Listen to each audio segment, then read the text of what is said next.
Dean, they say the slow knife cuts the deepest. Yeah, they did say that. I also don't really know what it means.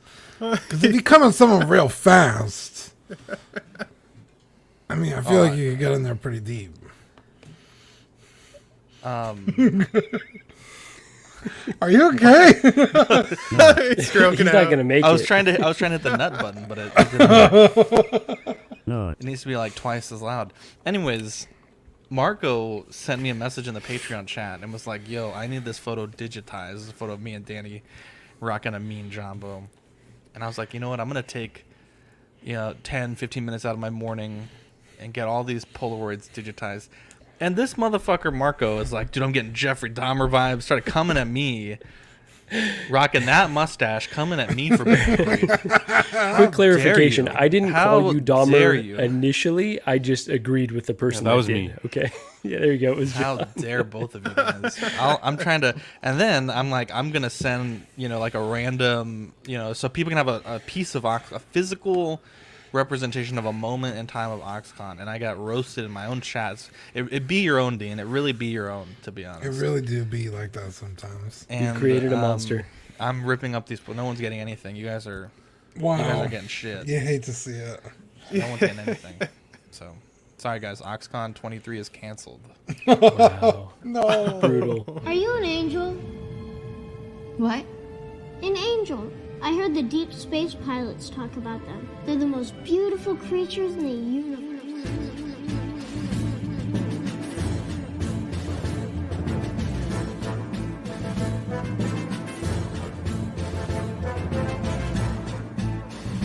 Hello there. We are tonight's entertainment. We would be honored if you would join us. He's got a billion toys. You brought in the doll collection. These are not dolls, Jim. These are commodities. Same as gold or oil. 5, 4, 3, 2, 1, 0. You are now listening to the Collecting Weekly podcast. This is the true form of floor gang right here. Very nice. YouTube.com/collectingweekly. Thank you very much. That's very cool. Big. Hey guys, my name is Zach. I'm Dean. I'm Jonathan. I'm the Savage Rammer. Ew. Oh my god. And I'm Ben. It's a callback to last week to the Threw me off a the little. rhino. Jesus. Welcome to this week's episode of Collecting Weekly. It's a weekly podcast where my friends and I talk about the things that matter the most to us this week in collecting. That's right. We want to thank our friends over at 1/6 Corner for sponsoring this week's episode of Collecting Weekly. Don't forget to use code CW10 during our live recording for 10% off all in-stock items. That's capital C, capital W, 10. Look at this. Nicolio says, I told you, we're going to watch Merlin and then you can leave Zachary Dahmer. Wow, Zachary Dahmer. First off, I need that as a sticker. We got Toy Mafia, Cody J. Hay, Tukatri, Badfish, Vintage Rebellion, Danik and Lee Walker, Thor Gaming, Dr. Equan, John Ortiz, Pablo Meza, Universal, Key, KJ Smith, Vintage Rebellion. I love that the show still opens up with the most offbeat episode clip ever. Episode 1 clip ever. Clearly the high point of 90s cinema. SpongeBob SquareBalls. What's happening in the universe? Bunch of sweet angels. We got Danik and Lee Walker. Doug Smith, the best channel in all of YouTube. Truer words never spoken. Pablo Meza also in the chat. We have a great show planned for you guys tonight. Sort of like the pinnacle of 9-10 months of speculation today. So before we get into any of that, I'd love to see that. Before we get into any of that, Dean, we have a very special segment that all of the best shows start out with. Yeah, you guys ready? Yes. It's new this week. Yeah. What'd you get new this week? I didn't get anything. So what about you guys? I see this is Marco. Yes. So this is me right here. So coming home from some travels to a lot of things. And first of all, I have to say, apologies to anyone that I enabled to get this Interbay hoop. The thing is fucking massive. Like, I have no clue where I'm going to put it. You know, they put the measurements on the website, so you could technically measure to find a spot. But I was like, just get it in. No clue. Stop counting at 3 inches. There you go. Exactly. Anything after 3 is just excessive. So, it's Exactly. It looks awesome, though.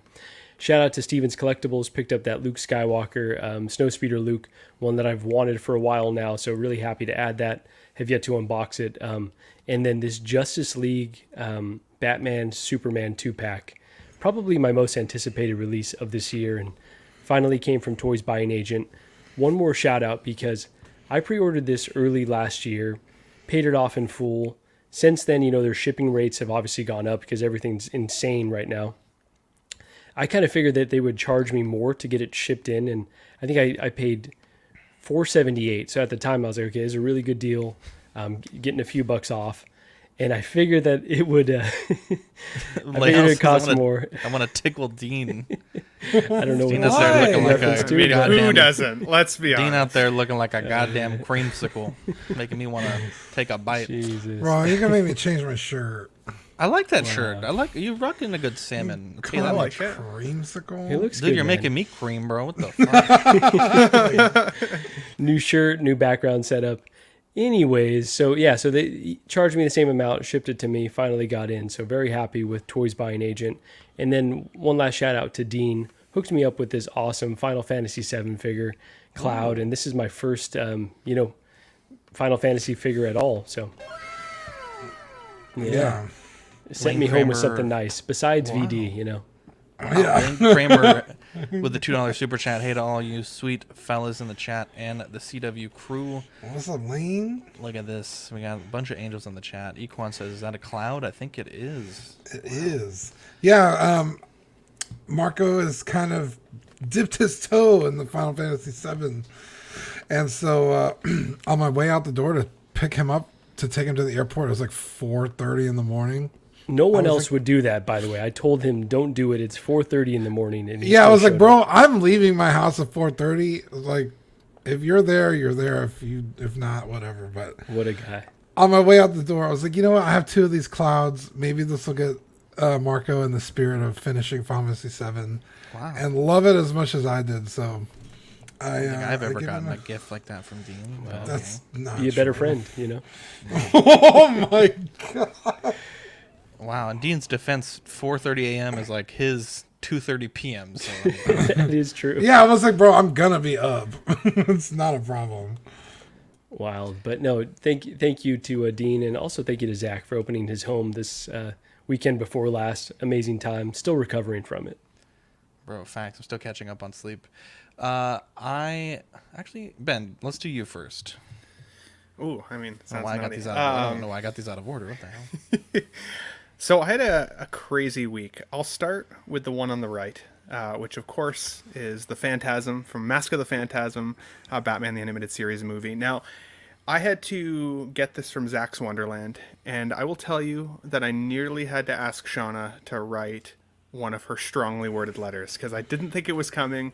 I felt a little nervous, but it finally showed up in the mail, and it is a badass figure, dude. It looks so good in the collection, so thank you to Mr. Zach for finding it for me. Jokes aside, that was a pretty cool thing. How much did you tip? Yeah, I didn't tip anything because I couldn't afford it. That's why it took 3 weeks. You forgot the tip. You're not wrong. With the Canadian conversion and stuff, this ended up being like $100 figure. So I'm like, wow, I'm glad I really wanted it. So, which was cool. And then I got Farm Boy Luke Skywalker this week. I poked you guys in the chat to see if this was a good deal because I found it pretty low cost. I'd never had this in hand. I know this is a grail for Leal in the channel, so I apologize, Leal. I know you're still looking for it out there, buddy. Wow. Keep your fingers crossed. The good karma's coming your way, I'm sure. But this guy is amazing in hand. Mr. Mom Collectibles, what's up, everybody? Looking forward to the chat tonight. Thank you for the super chat, good sir. What a fucking guy. Sweet angel. What a gift from the heavens, good sir. Mr. Mom. But you know what? Even though this figure is from 2015, I'd seen a lot of pictures and lots of reviews on it before I decided to pull the trigger. And I was a little bit worried about the likeness. I thought it looked a little soft. In person, the paint apps are wicked. I honestly think the likeness to Mark Hamill is fantastic. And when I close my eyes and think of Luke Skywalker, to be honest, it is this representation of the character. That's kind of what I was telling you in the chat because you asked about it. I was like, to me, definitive Luke Skywalker, is Farm Boy. Like that's when he starts his journey. He kind of figures out who he is and where he belongs. I love A New Hope, so like perfect figure, amazing pickup, and a really good prize. And when Dean tells you in the chat that you made a good choice, it just warms your whole day. and then Lael sent me an angry face, and I was devastated for the rest of it. So it's Can't win them all. Can't win them all. So away she goes. But yeah, it was a fun week. Fun week for sure. Very cool there. I picked up a Warhammer model. This is it's like a commemorative model to celebrate second year anniversary for stores, and this model was released 2 years ago, so it's like kind of like a hard to find model. I got it on eBay super cheap. This guy had like just slopped paint all over this model, and nothing that a good old-fashioned LA's Totally Awesome bath can't fix. Got all the paint stripped off and reprimed, and it was pretty much good to go. But I've been painting this on the last 2 Joy of Hobbying lives, or maybe the last 3, I actually don't remember. But I'm right at that point where I just need to add decals and a few more details and it'll be done. But I'm very happy with this. Definitely a good purchase, I think. I got it for about a fourth the price of a sealed model and about half the price of most of the used ones on eBay. So definitely excited to finish this up. And the paint on the base looks a little wet because you have to put like white glue with water to kind of seal down the paint that you use for the crackle effect. But yeah, if you guys want to watch me paint this, I think it'll be probably about a 3-hour paint up by the time that third video is done. You can go on our YouTube and check it out. It's a pretty neat little process, and Dean joins me for I think a few of these sessions, and it's just a kind of a fun hangout and chill session. So yeah, I'm really excited about this. Oh wow, are we seeing this? Yeah, we need look at this. Yeah. Look at this, Scare Bear. Shit. $50 super chat. Love the show. What a guy. Gare, I love you, bro. Thanks, What a buddy. great Appreciate guy. the support, That's brother. really generous. Actually, That's really generous. Gary, Wow. I think you still have to send me your Batman for the paint touch-up. So let me know if you still want to do that. Happy to help you with that, bud. And we really appreciate the super chat and the support. But yeah, Dean, this model, we painted it together. And I think we Yeah, those, we had quite the cute. time. Those videos are really fun. They're real chill. Zach figured out a way to put like his own music to it. Yeah. So it's like real chill. People were vibing with the music. It's just a nice, relaxing chat in the stream, and we just have a good time. I like it. Yeah, it was definitely fun. I'm gonna keep this up for a bit. And with your new camera and light setup, like you can actually like, it feels like an actual, like you could see exactly what Zach's doing. It's great. I really like it. Since you filmed the whole thing, so like it's super chill. I was watching it in bed the other night, enjoying the game. Of course you were. Nice and chill. But like now that you've got video of it, like after the fact, could you put up like a sped up version on like Instagram so we could see it happen in like 3 minutes as opposed to the whole video, like, you know what I mean? Just to like see like that kind of quick, like a quick version of it. I don't know. It might be kind of cool. Why are you trying to finish so quick, Ben? Possibly, 3 minutes. He's in bed, man. He finishes real quick. It's all good. Don't worry Maybe about it. I'll have to see. Might be cool. Yeah. Could be a thing. I gotta look into that. I don't because I have to do it online because I think the fastest I can time lapse it is like time 16, which would still be like many minutes worth of not. Gotcha. Yeah. So yeah, possibly I'll have to give it a look, but that's not a bad idea. But yeah, I'm really happy with this, and it's painted up beautifully, and I'm almost done with it. John, say what you're going to say, because I could tell it was going to be a banger. Wow. No, I was going to say for Zach to look at the Patreon chat before I implode. Oh, That's I for think later. I saw... Yeah, save that for... We'll save it for later. Oh, boy. Yeah, we'll save that for the back half of the show. I saw that. I knew you were going to be upset by that, but sure enough, I think you will. Is it a reissue? Oh boy, it's even worse. Let's just say windows are meant to be open. Let's get in. I clicked on the picture. I was like, oh my god. Oh no. Let's get into the news, but I want to remind the boys, Hot Toys Hot Seat. We're going to do it a little differently tonight, not because the format isn't working. I think it's working very well, but I think most of what a lot of people are here to see tonight is the Inart discussion. So during the Inart discussion, we're going to have a rapid fire 4 questions for the boys back to back to back to back. and we'll see who gets points tonight. Let me put up the banner so we can all see kind of an update on who's doing what. Dean the Dream Martin with 1 point, John with 5, Marco with 2, Ben with 2 as well, and Brenton with 0, Sean with 2 for our monthly bonus. We'll start with Crosshair tonight. This one comes in at 271, releasing October 2023 to March 2024. I think the price is not bad, to be honest. I don't think the price is too bad. I think the weathering looks pretty decent. I think the rifle maybe could stand to be a bit longer if the Black Series is anything to go off of. It's really an unwieldedly long rifle. But I think this does look pretty good. I wonder if we're going to get a Imperial Crosshair, but I think for now, I don't want to kind of overstretch our luck here with this character, but I think this looks good. I think if we were only to get one, I think most people would prefer the Republic Crosshair, and I think they did quite a good job on the portrait. I don't think his hair is necessarily this long in the show, but I can really appreciate that they got that little stick in his mouth that he always has, a little toothpick. And overall, I think for 271, I don't really have a lot of complaints here. It's got the rifle, it breaks down to all the different pieces. It's got some grenades, has a sidearm, and I think it kind of checks all the boxes. And I know on Lane's unboxing last night, I don't know how to say concerned, but someone mentioned, well, I think all the bases would be nice if they match. And in this case here, we have that red topper with the Crosshair insignia stuff. So looks like you'll be able to at least display what they've shown to this point, and they'll all somewhat match. So this looks really cool. Looks like the rifle does break down like the Black Series one, and on the show where you can kind of holster it in his backpack. But I think this is good. I'm very hopeful we're going to see the last two members of the Bad Batch, and I really hope that they don't stop there. I think there's a lot of opportunity to go with a Cad Bane, to go with an Omega. So I think another version of Rex. Yeah, I think there's definitely a lot of meat on the bone there for Hot Toys. I mean, it's a little weird they gave this guy a toothpick, but not the Cad Bane, though. Isn't that, like, Cad Bane always has a toothpick. That's true, Ben, you fucking That's guy. so weird. Does he have one in the Book of Boba Fett? I'm pretty sure. sure. He did. He didn't? I don't think he did. I don't Not know. that I- Maybe during the standoff scene with the standoff is what I was thinking, yeah. Do you know if this toothpick can come out? Maybe it's a do your homework, but I'm not sure if it's like permanently fixed, or if you want to Google that. Yeah, I don't know. Google it. Sounds like Sean. Every time I ask her a question, she tells me to Google it. Wow. I hate to see it. Wow. We're on that Anyone level else? now, buddy. John, Dean, John. I love this. I already saw John's post. Oh, I thought that was about the news that just happened. No, I'm not crazy. Oh, I have really nothing negative to say about this. Like you said, price $270, about $20 more than I would prefer, but it's also not bad. Like $20 isn't gonna make or break a figure,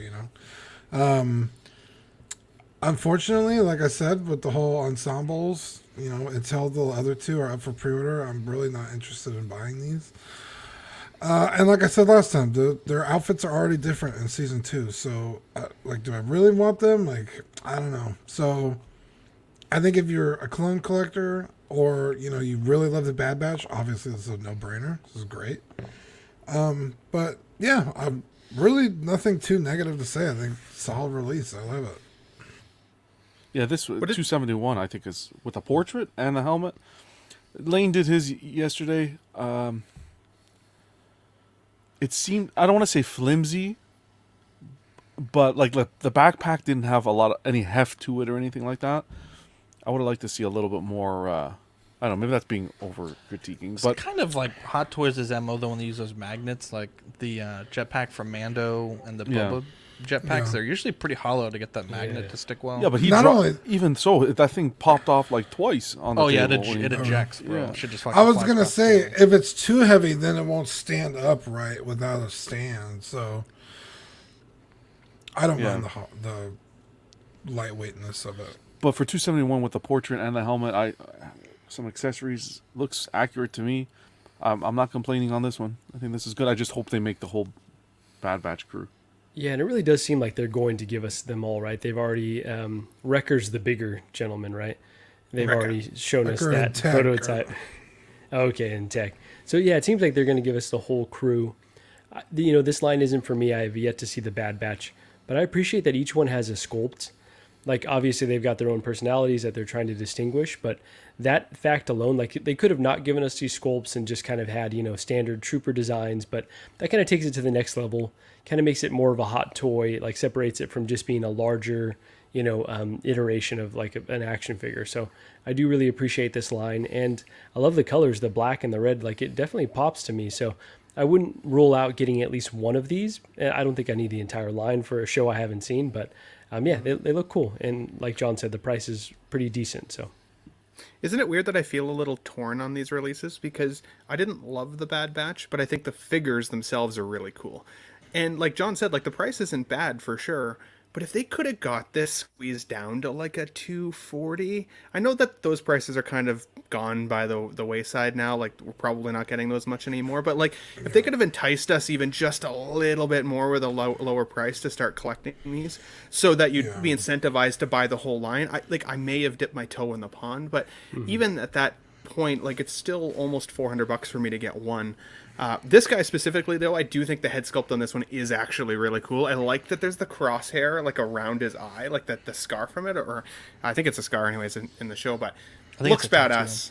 Is it a tattoo? Oh, okay, it looks badass either way. I think that's pretty awesome how it lines up with his helmet. So, but I will probably pass on these as well because didn't love the show. I'm hoping that season 2 reinvigorates the love for it. Do you guys think this would be a complete line without Omega though? Do you feel like it would? I think it is missing Omega. I think to me, I wouldn't consider the ensemble complete unless there is an Omega. To be honest, 100%. Even if it's just a like a one-piece accessory with like Rika, which I think would make the most sense.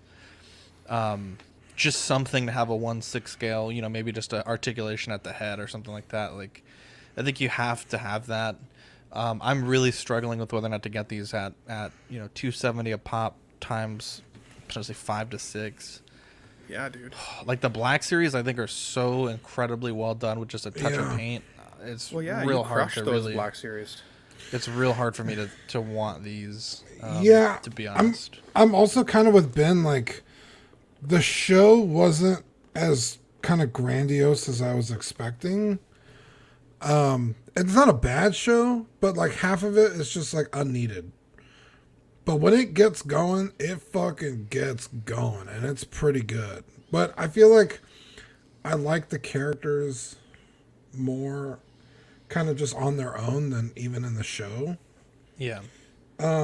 So like I do really want these, but like I said, until I see the rest of the line, like it's tough. So it's tough. We got Oilers in the chat. We're actually, with permission, using some of his photos from this weekend's Inart event. So big shout out to Oilers Workshop. Be sure to check out good sir. His Thank you very YouTube much. channel. The link is in the description. He says, hopefully there are no bad batches. What a guy. That's a good one. Yeah, he took I think some of the best photos from this past weekend.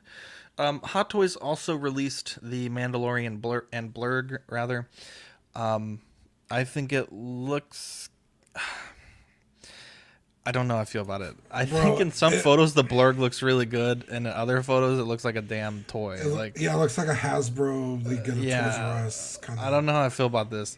I will say though, outside of the Blurg, I think the weathering on the Mando looks excellent. I don't think there was ever a question it was going to be good, but this photo has me curious because that pose was not necessarily possible without modifying the fat suit on the Durasteel Mando. You could just tell by the legs that he's not as thick down below, so they must have modified that fat suit. Yeah, so this could be promising, but I'm curious, what do you guys think about this? At this point, like, do any of you guys have this on pre-order? Is this something that is better or worse than you thought it would be at this point? I don't have it on order. I just wasn't interested in just the fucking sheer size of the Blurg. Because he's not only pretty tall, but he's super long with the tail. So I wasn't really, I didn't want to feel like futz him into a shelf or anything. So it was a pass for me. But like you said, in some photos, like it just looks very kind of flat. Like it's just like I said, like an old Kenner 12-inch, like the size is there, but like the details are lagging. but other times it looks fantastic. So I got no skin in the game, right? I'm not getting this, so it's not a huge deal to me. But if anybody else is getting it, I'd like to hear what they think. To me, the design of the blurg is just so goofy. Obviously, it is a callback to, is it the holiday special? Was it Boba that rode the blurg? Or, well, he wrote the... Oh, that's right. It's not a blurg, but... Yeah. So obviously, it's got roots in other properties. To me, it just looks goofy. I appreciated the novelty of their inclusion in Mando, but yeah, definitely not for me. It's kind of interesting that they gave us, this version. They gave us one with Quill, and I think you can buy it on its own. So kind of like crazy that there's so many opportunities to get this blurg that I don't know if it's going to be for everybody. Maybe there's a high demand out there, but I will just say like this Durasteel Mando, one of my favorite figures in the collection, and cool for anyone that's missed out on this. Obviously, you've got to buy this blurg with it, but I think this is a all-time banger design. So really cool set, but the blurg is kind of silly. Looks like a bass with arms and legs. That's what it is. Like like one of those old like piranha movies that had. Yeah, there you go. Exactly, 100%. Is it weird that I think that this is going to sit for a bit, but then once it's sold out, it may actually become a future Grail? Like honestly, I wouldn't be surprised if people were hunting blurgs down the line once they're gone.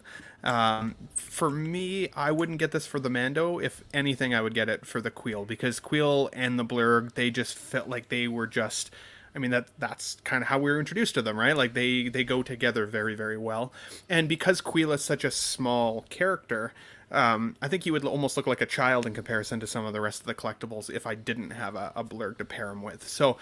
For me, though, I just don't have the space in the collection, and I think I would probably want two if I was going to go down this line, so that I could pair them with a Mando or have them, two blurgs together sort of thing. So I'm probably going to try and stay away from it, but I'm hoping that I am not self-fulfilling my own prophecy and go hunting for blurgs in 3 years from now when they're suddenly gone. Everybody remember this episode. Right?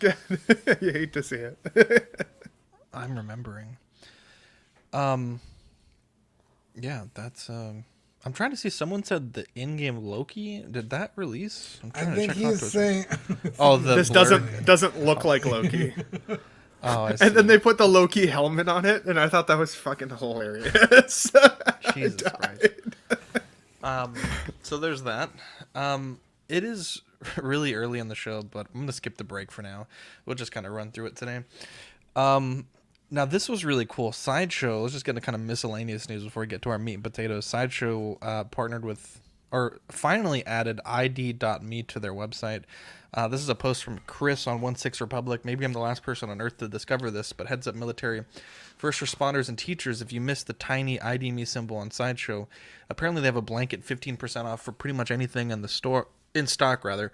Tested it on 6-scale stuff and almost $10,000 life-size products, and it totally worked. Figured I'd share just in case I can save one guy money who never knew this existed.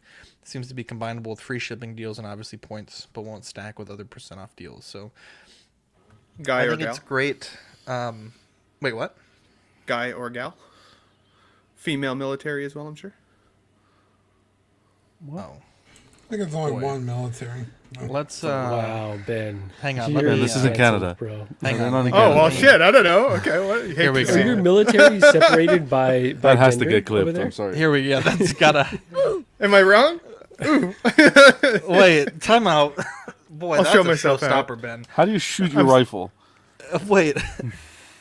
The military is separated in Canada by gender? No. I don't think it's separated. They're together. Well, apparently.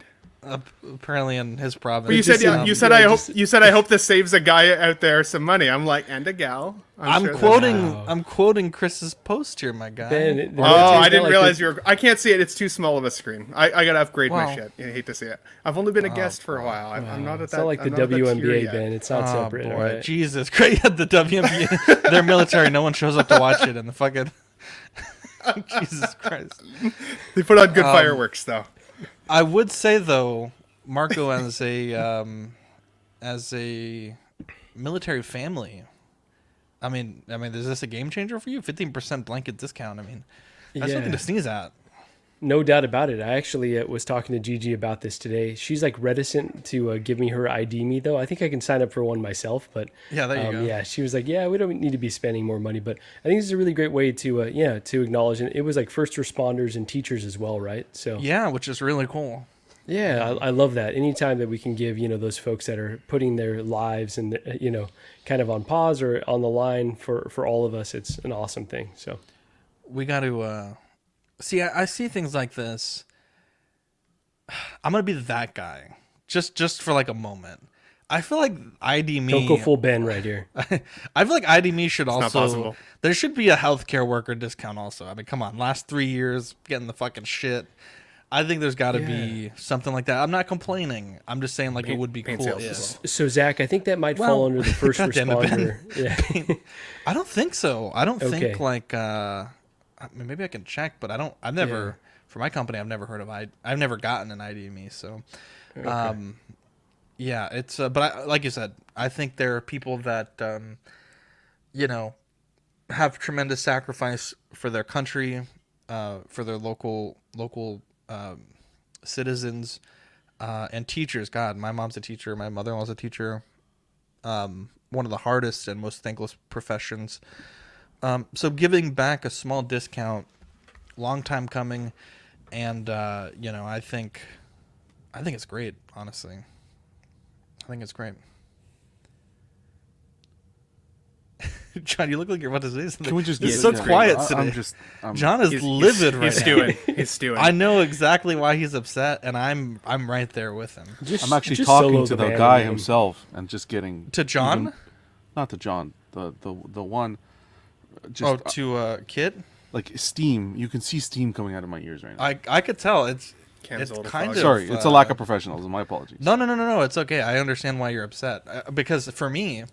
Here, what are we talking about here? Well, let's not. Macy's opening up Toys R Us. To all the military. That's great. Potatoes. That was good of them. All right. Forget Toys We're going to have a short show today, but that's fine. Inart Vegas recap. Now, there's a lot of stuff to talk about. From an event that really didn't have that much stuff on display, at least for what we're talking about. Obviously, half of the meat on the bone is going to be saved for Friday. John's going to be covering that on Club. And a lot of the things that they said they were going to bring didn't end up making its way there, right? Yeah, and we'll talk about that because there's a lot of mixed messaging. I think it's a big concern for me at this point as a collector, and especially with what John's upset about, which we'll get here in just a moment. But it seems like this company, for better or for worse, I mean, it's just so many mixed signals, so much, saying one thing, doing another thing. And we run a company, obviously CW, a company. I understand half-truths, and I understand, sometimes a small lie, just, it can happen. But there's just, things that are just kind of snowballing. And I don't know. I think the event was great, but I think there's just things after the fact that are just kind of getting a bit weird. So we'll just cycle through these photos quickly. So they had all these, or some of these figures on display.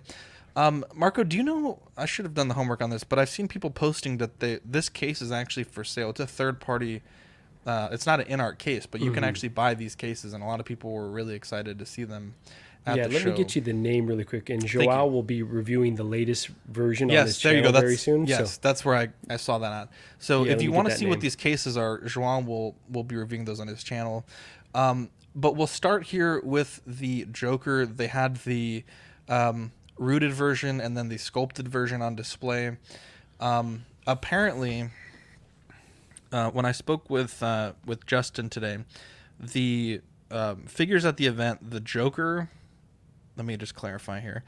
The Joker, the Pennywise, and the Gandalf are final product versions. So supposedly the marketing said these were kind of taken off of the production line. So these aren't they're prototypes that are the perfect figures. These are supposedly counter samples, as it were, of what we can expect to receive at home.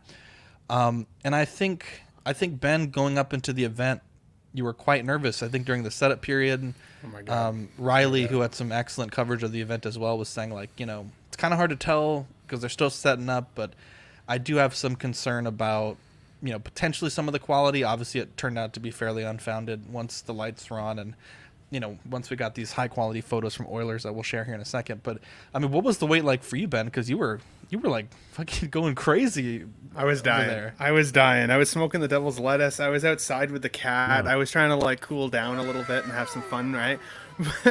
Bob Dylan, longest 3 days ever. Love you, John. 100%. I think for me, as I've had the DX11 Joker, I've been happy with the Joker that I've had, but I've been anticipating this one just absolutely blowing me out of the water to the point where I almost feel like my expectations were off the charts. Like they could have never met my full expectation. And so when we finally even got the reveal and like some of the footage through the event, at first I was feeling like a little conflicted. I was like, oh, it's really good. It's really good. Is it perfect? Maybe not. Like, I'm not too sure. And I was still feeling really conflicted. I've let it sit on me for a couple days, and I'm feeling pretty happy. I think at this point, though, it's still the right. It was a cute session in bed. But I do think that now I'm kind of questioning what I'm going to do with 3 Jokers. I think the only reason that I'm likely going to keep my DX11, and no, not because it's lost half of its dollar amount, but it's more for the laughing face. This one has one kind of smirking head sculpt, one that's kind of a little bit more serious, or why so serious, whereas the DX11 has that iconic laughing face as well. And I do love that sculpt for that figure. So for me, that is a reason to definitely keep it, even though, as I said, I'm going to have a display case with 3 of these bad boys behind me in the next couple months. Hopefully they're coming soon.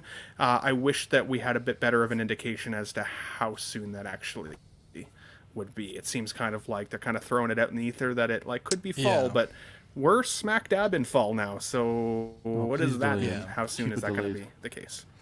So on the name of the case really quick, it's called the Apex Chaos, and it's the 2.0.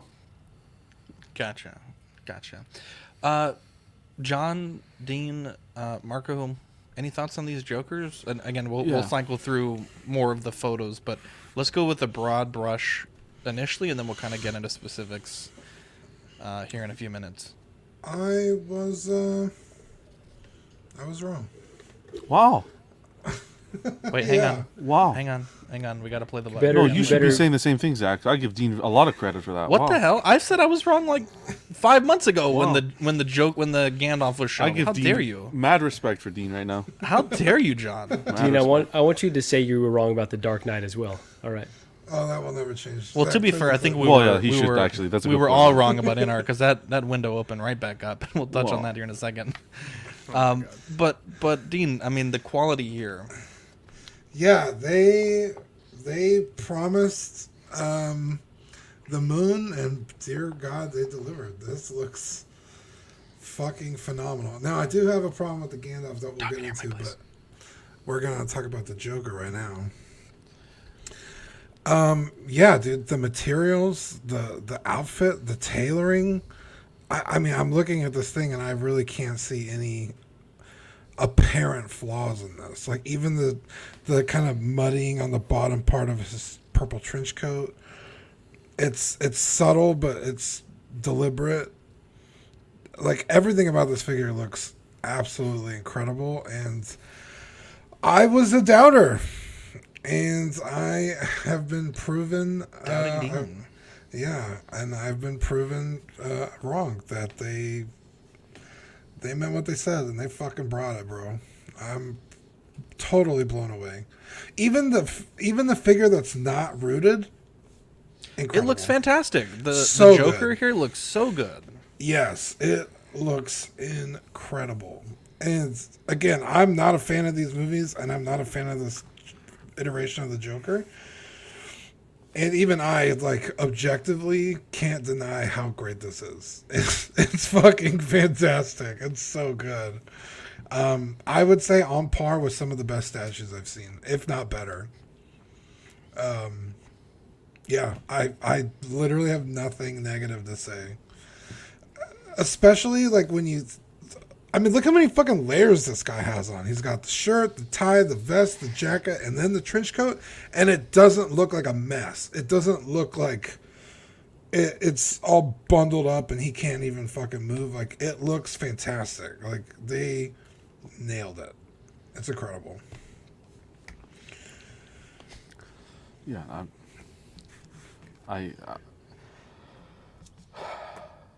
they delivered. What Dean said, I back him up 100%. Mad respect for saying that. I think we don't have it in hand yet, but I think, hey, they're saying this is what we're getting. This is what we're getting. I believe them. Yeah. Pat on the back, Inart. You deserve it. Yeah. Especially because we've seen, like the photos of, like the production line where it's like, oh, here's like a bunch of heads. Here's a bunch of the gates, the jail cell or whatever. We saw it all disassembled. Yeah, and it's like, that's not a one-off. That's in a fucking run of. You could see like 100 of them in the photo. Like they all look fantastic. So this is the best Joker on the market, my opinion. End of story. I would say in any scale, not even just any scale, any scale. Bob Dylan says John told me the Joker will start shipping in 3 days, but I don't know what that means anymore. Wow, too soon. Thank you for this. I hope not, to be frank. Go ahead, Marco. So no, I've got roughly $1,600 invested in this product, right? You know, pre-orders obviously, but obviously I was nervous about the 3-day window and just about, you know, taking the leap on this product for an unproven company. But, you know, veteran collectors like John and others, you know, that I kind of leaned on to have hopes that they would deliver. And to me, they've exceeded my expectations, honestly. Like, this has come out looking so great. I cannot wait to get this in hand. The only thing I'm concerned about is when I would get it in hand, right? To Bob Dylan's point, I know he's saying it in jest, but they're going to have those first batches coming out. How long are the lead times going to be for the subsequent batches?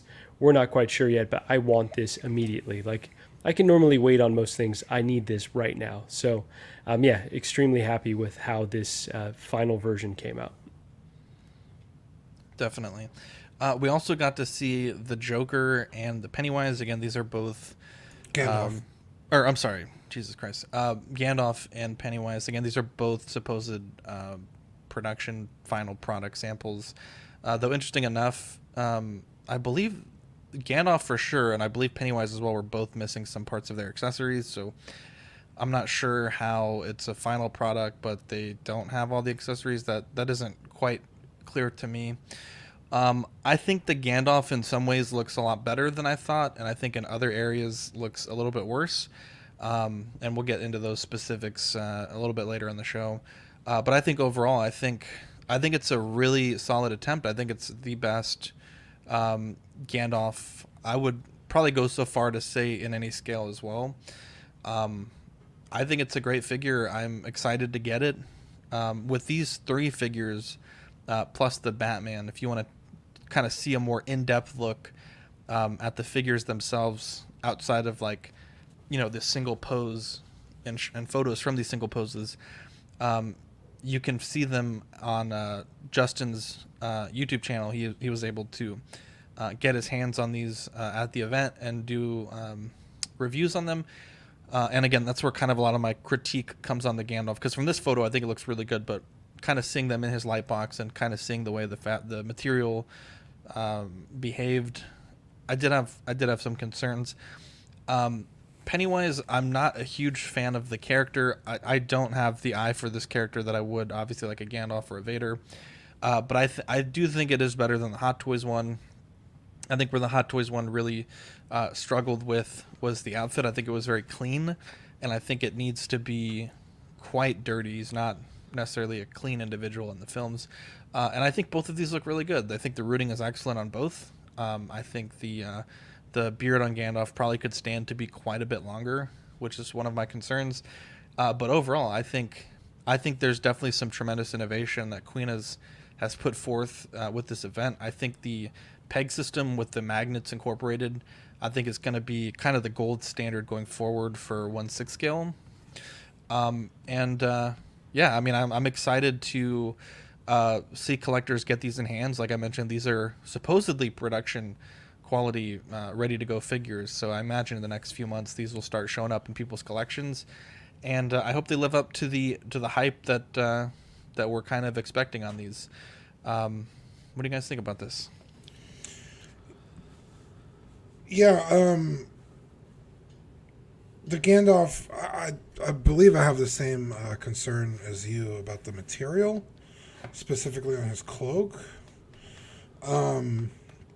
But other than that, I mean, I could look past that, especially with everything else that we're getting and the quality at which we're getting it. CSI Grissom says, but they haven't delivered yet. You guys are looking at a commercial version of the Big Mac, not what you ordered. Apparently, this is what we ordered, like Zach said. Allegedly, this is like ripped off the production floor. Allegedly, obviously with a massive grain of salt. Yeah, specifically with the Gandalf and the Joker and the Pennywise. Right, Zach? Not the Batman. Yeah, and the Joker. Not the Batman. Yeah, not the Batman. But, if that is indeed what we ordered and not the, commercial of the Big Mac, I'm totally blown away. And I said it before, I was wrong. I had my doubts about what they would exactly deliver.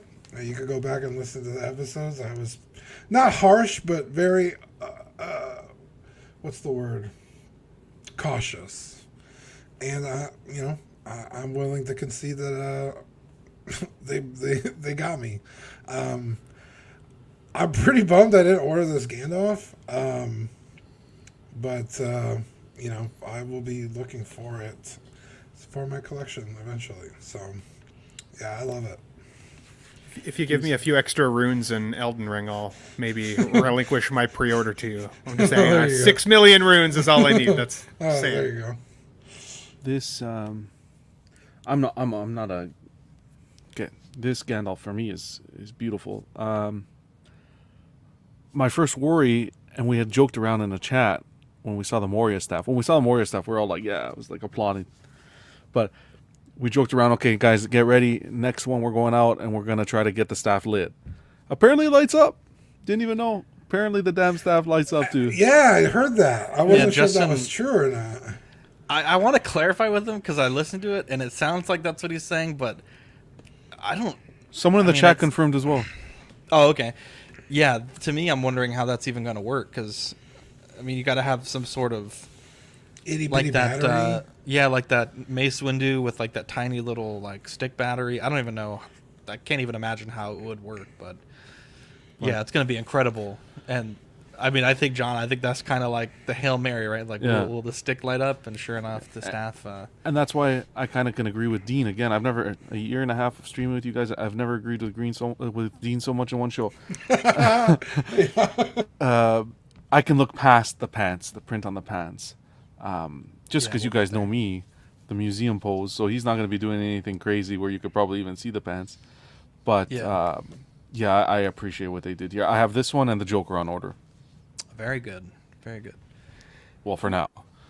Yeah, I'm not as thrilled with this Gandalf. It's not really my character. And I was, kind of saying that maybe this character doesn't necessarily translate as well on film, on like video or pictures, because having seen Zach's Asmus in person, it actually looks way better in person. When I was at Comic-Con, I saw another prototype. I think it was Gandalf the White that Asmus put out, and it looks way better in person. I just feel like the hair, for me, doesn't necessarily translate. So I feel like that's their second weakest release, but this, or prototype, excuse me.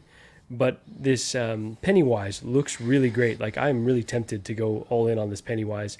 For someone who really enjoyed it, Part 1, don't really think I need a horror character, but it came out with so many details that I'm really, really tempted. I just don't love that we don't know 100% whether this is production or proto. I think that the fact that they've kind of left that up in the ether and let people just speculate and feel negative or positive or however they're feeling, I think that's a letdown when it's come from Inart, especially because, they did say that they were going to try and have better communication start to finish through this process, and it has felt a little bit shaky. When it comes to these two, I am like John. I've got this guy, this Gandalf on order at the moment, as well as the 2-pack Joker. Obviously, I'm over the moon with the Joker. I'm very excited for what's going to come there. With Justin's review, I would say that I liked the look of Gandalf better without the hat on. I thought it looked more like Ian McKellen. I don't know, maybe it's like, again, I'm not familiar enough with the property or the hat or the material used for the hat, I feel like, to critique it initially, but I just think the character looks more badass in my opinion without it. So once I get mine in hand, that's probably how I would display it. In terms of the Pennywise, as much as I think this thing looks insanely good, I have zero desire to bring him, at least as my first horror figure, into the collection. If anything, it would be Michael Myers or just so many others. So I think this is really cool, but it wouldn't be something that I'd buy at the premium pricing level that they're definitely asking for. Because I can, with the Joker and the Gandalf, the 2-pack Joker and Gandalf, I'm kind of like Marco was saying, kind of in it for $1,600 to $2,000. Like, that's a lot of money to have on the line over the next couple months. So I'm sweating a little bit, needing to sell more paint jobs. So, and other jobs as well. And other jobs as well. Yes, indeed. All right. Now they did also show the Batman, though. Just remember, this one is a prototype. Seems like they fixed the cape length, which it kind of bothers me that there's just a lack of communication on a lot of things with this company. We were told it could happen. We were told we'd get updates fairly soon, and like a month and a half went by, and now it's fixed, but apparently everyone missed the window to order it, though apparently we didn't, because now the window's back open. So it's very confusing. And I do want to clarify this comment here. Niculio says Justin reiterates in his video several times they're prototypes, but Queen have shown final product of the Joker on their socials. I did talk to Justin about this today and did clarify he had misspoken in his review. The ones that we mentioned, the Joker, the Gandalf, and the Pennywise, those are all final product samples. 1.6 says they stated multiple times they were production pieces. The confusion was they didn't restate to Justin before he made the video, so he mislabeled them. They told him after they were final. So gotcha. Yeah, they are definitely, those are definitely, the first three are allegedly. I think anytime you take something to a convention, for better or for worse, like, you're not just blind picking a figure and pulling it off the production line. Like, I imagine there's still some level of like, let's pick a really, really good one. Not saying that, the majority of them weren't very good. Is that really John from Queen Studios, or is that fake? In the chat. I don't know. It seems fake. Okay. Bob Dylan says, I think NR are using the same clocks as T-Dubs. They promised to ship my item 3 days ago last month. John, if this is you from Queen Studios, my guy, we got to get you back in that creators chat, because there's a lot of questions about this weekend's event, and it's kind of been radio silence. But I don't know. This seems like a fake account, to be honest. We kind of get these every once in a while. That makes no sense what they said right there either. So. Oh yeah, that actually doesn't make any sense. I think this looks great. I think honestly, we lost John. I think honestly, if I would have known that the cape would be this length 100%, I would have ordered this. This was something that I mentioned. Like, I'm not blind pre-ordering this character without 100% knowing the cape would be fixed, because I think that was the worst part of the prototype. So I passed on this one. I was happy, not necessarily happy to do it, but I wasn't willing to take a gamble on this one like I was Gandalf. But I think overall, I think the figure looks good. I do have some concerns about the Bruce Wayne, which we'll show here in a moment. But I think for the Batman version of this character, pretty goddamn good work here. Yeah, to me, this is the second strongest after the Joker. This looks incredible. The head sculpt on all the, the Batman products need to be improved, but I feel like the product is so good, even without the sculpts being 100%, that I'm kind of blown away and really happy that I decided to get at least one SKU. I got the lowest end one, right, the sculpted hair version, but I don't even think I need that portrait on there, because the entire suit just looks so great. And again, I've seen the Hot Toys prototype. That one looks really nice too, but I feel like this is the next step. Kind of what John's always talking about, right? Like, this is kind of a step above what Hot Toys is doing. That's what it feels like for this one. Jesus, bad versus Inart cut John's internet. Jesus. Yeah, just to clarify. Sorry, let me just clarify this. Okay. Yeah, Bob Dylan, the creators chat. It's not like the big streamers. It's like, there was about, I think, 9 or 10 of us. It's kind of like it's not like Justin's in the chat. It's just like a few of the smaller streamers that have had John on their channels, but it's kind of been radio silence for the past few days, and kind of want to get some answers on a bunch of things, to be honest. Yeah, I was just gonna say that looking at the Batman, even the non-rooted sculpt, just the regular plastic hair sculpt, looks so good. Like in some of the photos, I really had to like zoom in. Like, is this rooted or not? And I think it's just a testament to the sculpt work that I even had to do that. I think the Batman, any one you get is gonna look fucking amazing. So yeah, I'm excited to see that because now I'm considering getting the Batman now because. Yeah, I was leaning towards Hot Toys, but god damn, dude. Come on. Jesus Christ. I'm not gonna read that. But Jesus Christ. Oh, also, boy. for the sake oh my of god. For the sake of the record. Yeah, go ahead. Sorry. I love it too. You're on point. For the sake of the record and the chat, I apologize. I just pulled up my Excel spreadsheet here, and I also have this Batman ordered. So. That's Gandalf, 2 Jokers, and the Dude, Batman. you got a lot of paint to sell. I'm in it deep. I'm in it deep.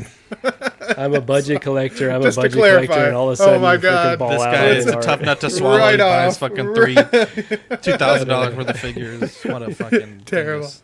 Terrible. Gabagool. I was watching Marco's stream earlier, pulling my hair out when no one was like interested in the Gandalf. I was like, "Fuck, dude! I wish I didn't have to work like a normal human being." We needed fucking you, 11 man. We o'clock in needed the that Felt morning. that way too. We needed that expertise in there, bro. Fucking fools talking about This panel had to get Gandalf. There was no option. Yeah, Jack's 100%. paying for it though. There you go. Yeah, Now I these wasn't are- invited back unless I pre-ordered it. These are the photos that Oilers. I think from this point on, most of these are from Oilers, and a few of them are screenshots from Justin's review. But holy Jesus, Oilers is a real one. First off, took some amazing photos. Yep. He promised me before the event, he's like, dude, I'm going to take extra photos of the G-Man for you. What a guy. And he came through big time. First off, his stream, incredible. One of You the know, best. his was more just like showing the figures. Riley did a really great stream as well. If you're into more of the panel type streams, Yep. 2 different types of streams, but both very informative, and a lot of people that wanted to try to make the event. I really tried to make this happen, but just money wise, after OxCon was not going to happen. And so for them to be able to put out this level of content for everyone is definitely a big service to the community. So we'll cycle through these photos. Again, they're kind of just photos of the display. So, the posing isn't necessarily going to change, but I think Dean said it really well. I think a figure that can rock 4 or 5 layers of clothing and not get bulky, I think that's one of Hot Toys' best strengths with the work that they do. And the fact that Inart was able to get it so trim and fit, I think is a testament to the quality of the figure that they're releasing. I think also a lot can be said for the body that they used, at least on this character. I think the Gandalf, I think it definitely needs some work, but he's kind of got that hunch that you're able to get, which I think is really accurate. I think really goes to show the level of work that they put into the body. Still has kind of like the typical 1/6 scale, really weird ankle situation, which we'll show in a few photos. But yeah, this is absolutely incredible. John had some, our John rather, had posted some photos in the Patreon chat of the detail of the jail cell, the bolts, the rivets and everything. I think this is a fantastic level of quality. I think this is as good as we were expecting, if not better. And if this is truly a production quality sample, I don't, at least for this figure, I don't really see a huge decrease from proto to final. I think, less than 5%, if that. I mean, I think this looks absolutely stunning. There's the weird ankle situation, which, to be fair, Hot Toys, Asmus, any 1/6 scale company, these sockets have to be quite large to get that ball joint in there. But I think the shoes, though, the sculpt is beautiful, the paint is beautiful, the different variants between the darker colors, the lighter colors, the wash that they put, the laces are painted very well. The DX11 is pleather, right, Ben? I don't know if it's pleather or leather, but it's a beautiful material. It's actually, it's one of the only things that I think I like more about the DX11 at this point. shoes? In terms of the the shoes. In terms of the actual like tailoring of the outfit, the shoes on that guy are beautiful. Whereas this is definitely passable. Definitely looks like his shoes, but I don't know. A little bit of a like that downgrade ankle there, I think. whatsoever. That ankle looks pretty rough. I didn't see this. That looks nice. Yeah, they could have bulked up the calf to kind of meet that a little bit better. I'm glad you mentioned that. Can you go back one photo quick, Zach? I just wanted to interject for 1 second. Yeah, this one. I find him too skinny. Really? He's pretty gaunt. Maybe I have to rewatch the movie. I just found the way the pants, how bulky the pants are there at that knee. I remember you said that. Yeah. Something here, it looks too skinny. I think his head might be a little oversized as well, which be contributing to it.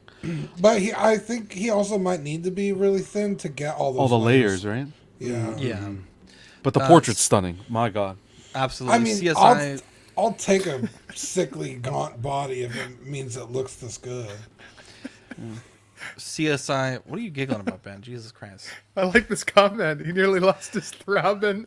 Oh, anyone have any long-term mute rooted myself. hair figures? How was the maintenance when Justin said he put gel and styled Gandalf's hair? Yeah.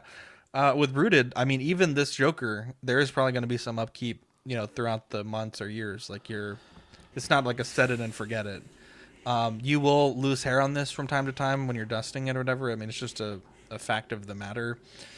Like on my Gandalf, I've put that through quite the ringer, and I don't think I've lost enough hair that it's noticeable, but I've certainly lost hair on the Gandalf. But then again, I futz mine to the level that like no normal collector would. So like taking it on and off multiple times to get those custom eyeballs in, everything like that. Like the normal collector, I don't think would have that kind of an issue. Zach, I don't think you've lost that much hair, so like you don't have to wear a hat every stream. Well, that's the hair on his head. People thought I was bald. I was like, I'm not bald. I got way too much hair. What the fuck? Hat fishing's a You real see my thing. balls, bro. Whoa! Anyway. Whoa! Ball, you mean ball. The one. I really like the innovation here again on the wrist pegs. That sort of a magnet. The hands for the Joker, you get several pre-posed forearms, and then you also have there's one where it's just like the wrist and then like a normal hand type system. I think it standed quite well at the event. Obviously, production quality I hope would be the same. I still feel like they're giving you too little. Like you should definitely have more money than this. This is not. I mean, he had a lot of money in the movie, but I think you're able to get a decent little display with this. You also have the Joker cards there on display, the Glock, the machine gun, all looking really solid. Quick point too, Zach, just to interject Please. there real quick, just about the base. With Justin's review, one of the things I was worried about with a magnetic foot base was that you'd have to have both feet flat to the ground, or they'd pull that direction, sort of thing, right? Similar to like the head, like a magnetic head. Sometimes you try and put it a certain way, and it kind of pops back into position. Whereas with Justin's review, it looked like on one of his poses, anyways, one of the feet were actually kind of off the ground and made him look like he was walking. And I thought that was really cool. I'm hoping that translates also again to in hand, because if that's the case, I think the magnetic base is going to be like game changing for this kind of figure, for sure. So Scott Bradley is saying he's confused why they didn't include the shotgun. That he gets that in the beginning of the movie, right from It's the literally bank the teller. first scene. Yeah. Okay, yeah. So I'm wondering if they're holding that off for the bank robber Joker. That's good point, the only... actually. Good point. I didn't think of that. That's smart. I hope that they don't do a second figure with. Bob Dylan says no pencil. I want the pencil. I would have liked the pencil. Yeah, to be Yeah, honest. it's a shame. Let's move on here. These are screenshots from Justin's review. So big shout out to Justin for. I guess we technically didn't ask, but Justin, don't copyright claim the video, please, for the love of God. But again, he has early looks on. I want to say every figure that they brought to the event. So. And I was told actually for a lot of these that were posed, Justin actually helped with the posing. So I think if you want like a good 4K view at any of these characters to help you consider to pre-order or not, which I guess you apparently have that option again, shocker, definitely check out Justin's channel, because I think as good as these figures looked in the little alpha display cases, I think a lot of them looked even better in his review, to be honest. I think that white background really helps you see a lot more of the details. Justin also kind of accentuated with the Joker that little bit of a hunch you can get in the back, and I think it really goes to show how fine the layer work is, that it just looks stunning. And to be honest, I think the entire time that this figure's been up for pre-order, I think the sculpted hair version has kind of been like much less desired, but seeing it here in Justin's review setup, it looks fucking hot take. Wow. I think the sculpted version is better. Really? Dude, you're not. It looks good, dude. I was about to say I'm I completely collect, opposite. Wow. for the way that I collect and what I like, the sculpted hair looks really, really perfect to me. Honestly, I had to get the rooted because it looks so damn good too. It does though. Yeah. You're not so off base to think that the sculpted looks better. Honestly, I mean, obviously the rooted hair looks more natural. Obviously, you know, that's just kind of the whole fucking point. But I think like just the kind of shape of the hair that the sculpted gives you, that it's not so flighty and kind of disheveled. I don't know. I think it looks fucking good, dude. I mean, either way, you're not going wrong. And that's coming from someone who's not even a fan of this character. I kind of feel sorry, John. I kind of agree with Dean, to be honest. Like the rooted looks excellent, but it is a big concern, John, for a lot of collectors. Like they don't want to deal with, you know, getting out of the box, potentially having to kind of Barbie doll it. They don't want to deal with the upkeep of putting gel or worrying about hair falling out. So, like that's I think it's a perfectly serviceable release, to be honest. I was not expecting this, to say the least. I'm the complete opposite. I think that they dropped the ball. That's a stupid statement. Hold on. Retract. They didn't drop the ball. I just think that the sculpted is weaker, in my opinion. For the sculpted, yeah. For the sculpted, I don't know what it is. I fall into your category, Zach. I don't want to gel. I don't want to worry. I want to take it out of the box and boom. Yeah, enjoy it. Yeah. Enjoy it. But that sculpted, I'm not digging that sculpted. Is it only me? But damn, I think Justin does a great job. But the white background sometimes, holy mac, kills the eyes. I don't mind it. I am the guy that always has dark mode and everything. But I think if it was a black, especially for this selection of characters, you know, Batman on a black background, this dark purple on a black background, the gray Gandalf figure on a black background. I mean, black is a beautiful color. I think Ben would agree, but yeah, it's Jesus, Ben. I don't mind it, to be honest. I think it's certainly a you know, there's reviewers that do like purple backgrounds or like whatever. I think black is great for certain things. I like it for photography, but I think a lot of collectors just need to see details at this point, like this late into the game. Yeah. I just want to see very clearly what I'm getting. So. And Doc says, I have all Moji cases with white backdrops. Makes the colors pop. Okay, well, there you go then. Makes the colors pop. Yeah. Now, Scott Bradley did ask a good question here. He says, do you guys think the makeup looks a little too clean? Like it shouldn't be messier looking with some smudges. I wish that the two sculpts were vastly different, similar to what the DX11 did, where they had the laughing sculpt and then kind of the more, ominous face that the Joker makes. Because at the beginning of The Dark Knight, when you see him with the mobsters and there's the pencil scene and the grenades, his makeup in that scene is actually real crispy. It looks real good, very similar to what we're seeing here. But they've also posed this guy with, you know, the machine gun down at his waist, kind of connoting to that scene where, he's kind of facing off against Batman on the Batpod, right, with the truck. And in that scene, he is sweaty and like his makeup is crazy smudged, and it's a very different look. So even though I think like you can definitely pull that off in terms of the display, I feel like the sculpts are just a little too similar to each other. I think I agree with Scott there, at least, that I wish one was a little more smudged. But what do you guys think?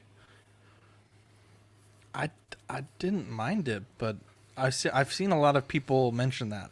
Again, I don't have the eye for the Joker like I do other characters. It looks fine to me, but I mean, if people that really like Joker are telling me that this could be muddier, then I'm gonna cede with the experts there and say, yeah, I guess it could be muddier. I don't know, to be honest. I will say though, like Ben, for them to justify charging us over $1,000 for this 2-pack, it would have really been nice to, like you said, have really, really different head sculpts that would have sold the package even more. That being said, I'm completely happy with where it's at right now, 100%. but I think just because it's just looks so damn good. But they could have gone that extra mile and given us something different. But because I'm going to have 3 in my collection now, like you said, I wish they were vastly different so that they'd feel more of a purpose. Because otherwise, part of me is tempted to have one kept in the box while I display one and then maybe rotate them over time, depending, right, because of the similarities. But we'll see. I mean, the smirk is still very iconic to this character, which is cool. So. All right. Mike drop. This is a photo. Yeah, I know this is a photo that John wanted us to include here. This is the DX11 portrait with the rooted Inart sculpt. John already made a meme about this earlier. So. Oh, that was teamwork there, buddy. Teamwork like the dream work, baby. This Fuck, it's it's kinda- bad, man. I guess I can see the messiness, the smokiness you guys are talking about. Yeah. people have revered the DX11 for so long.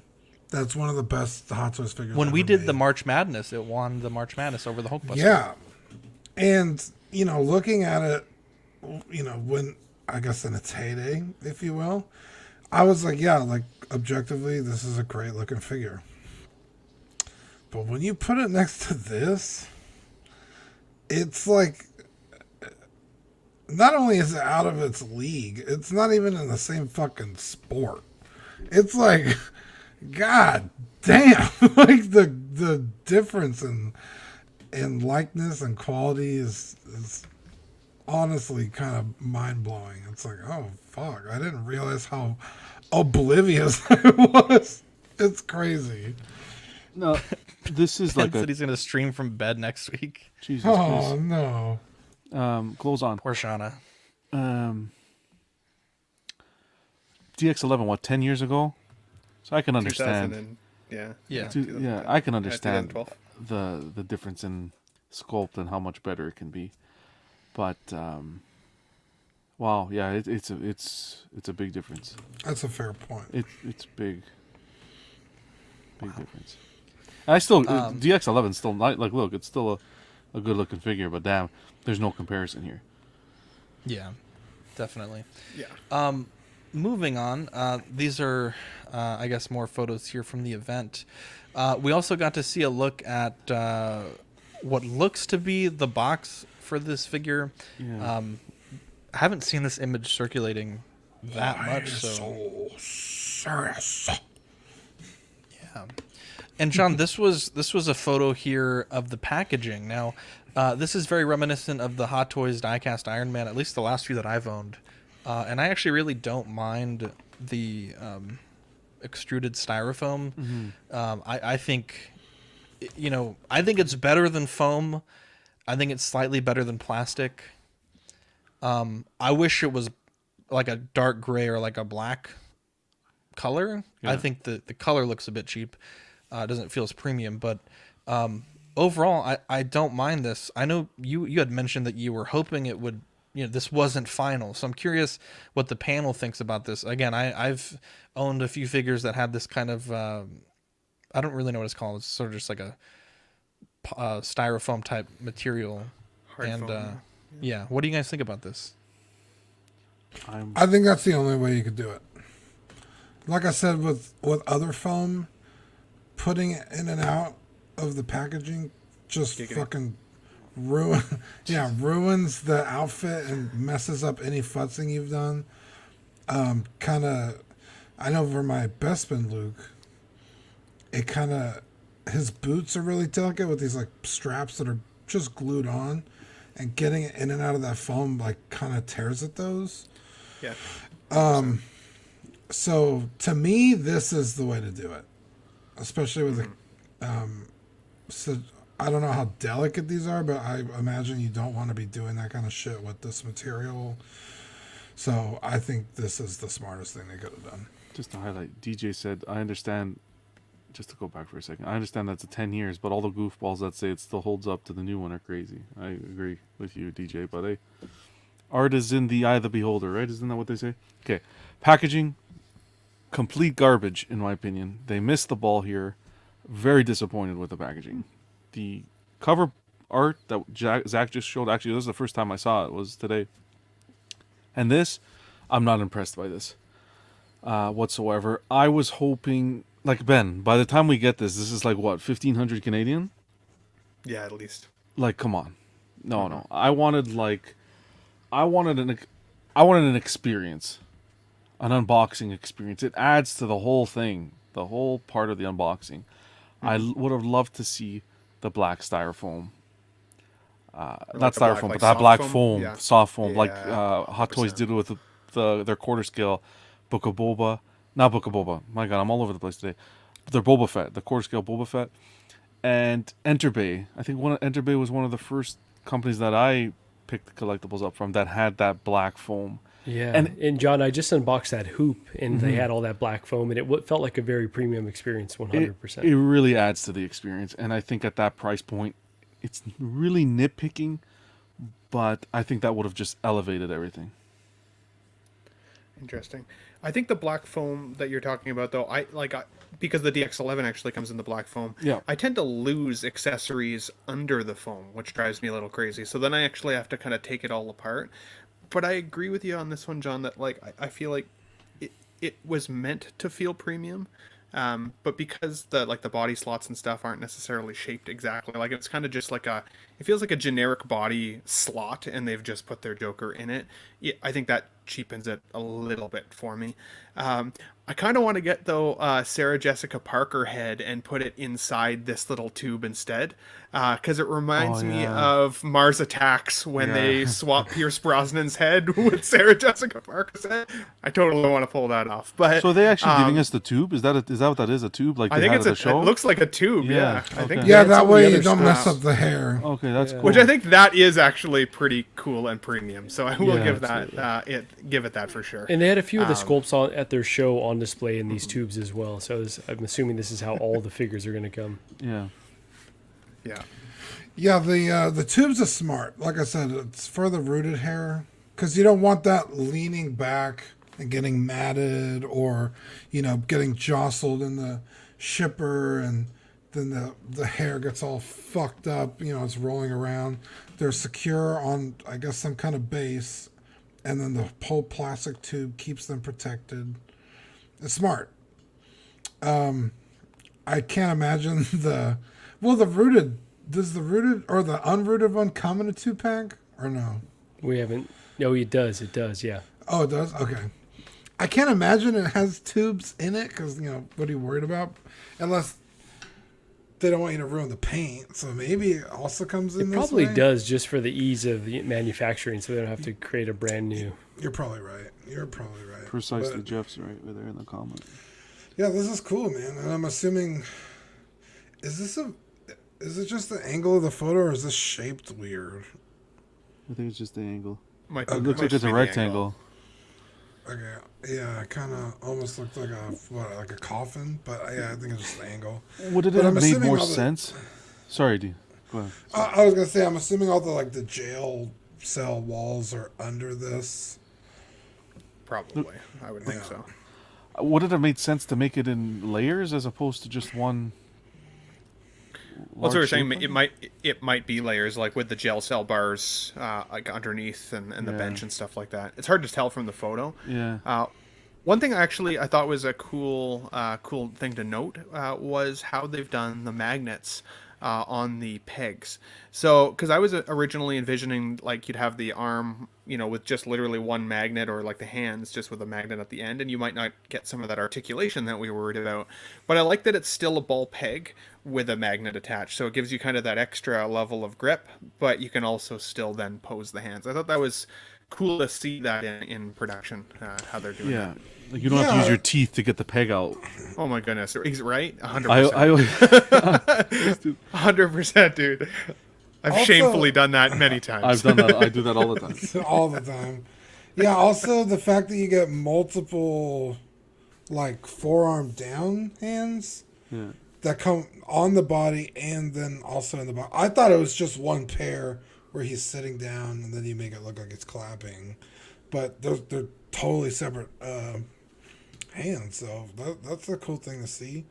And then you get the little nubby one for the gloved hands if you wanted to use them on the other body. It's cool. You get like 2 whole fucking figures. It's crazy. I mean, you're also paying for it. But No doubt. Ecto brings up a good point, actually.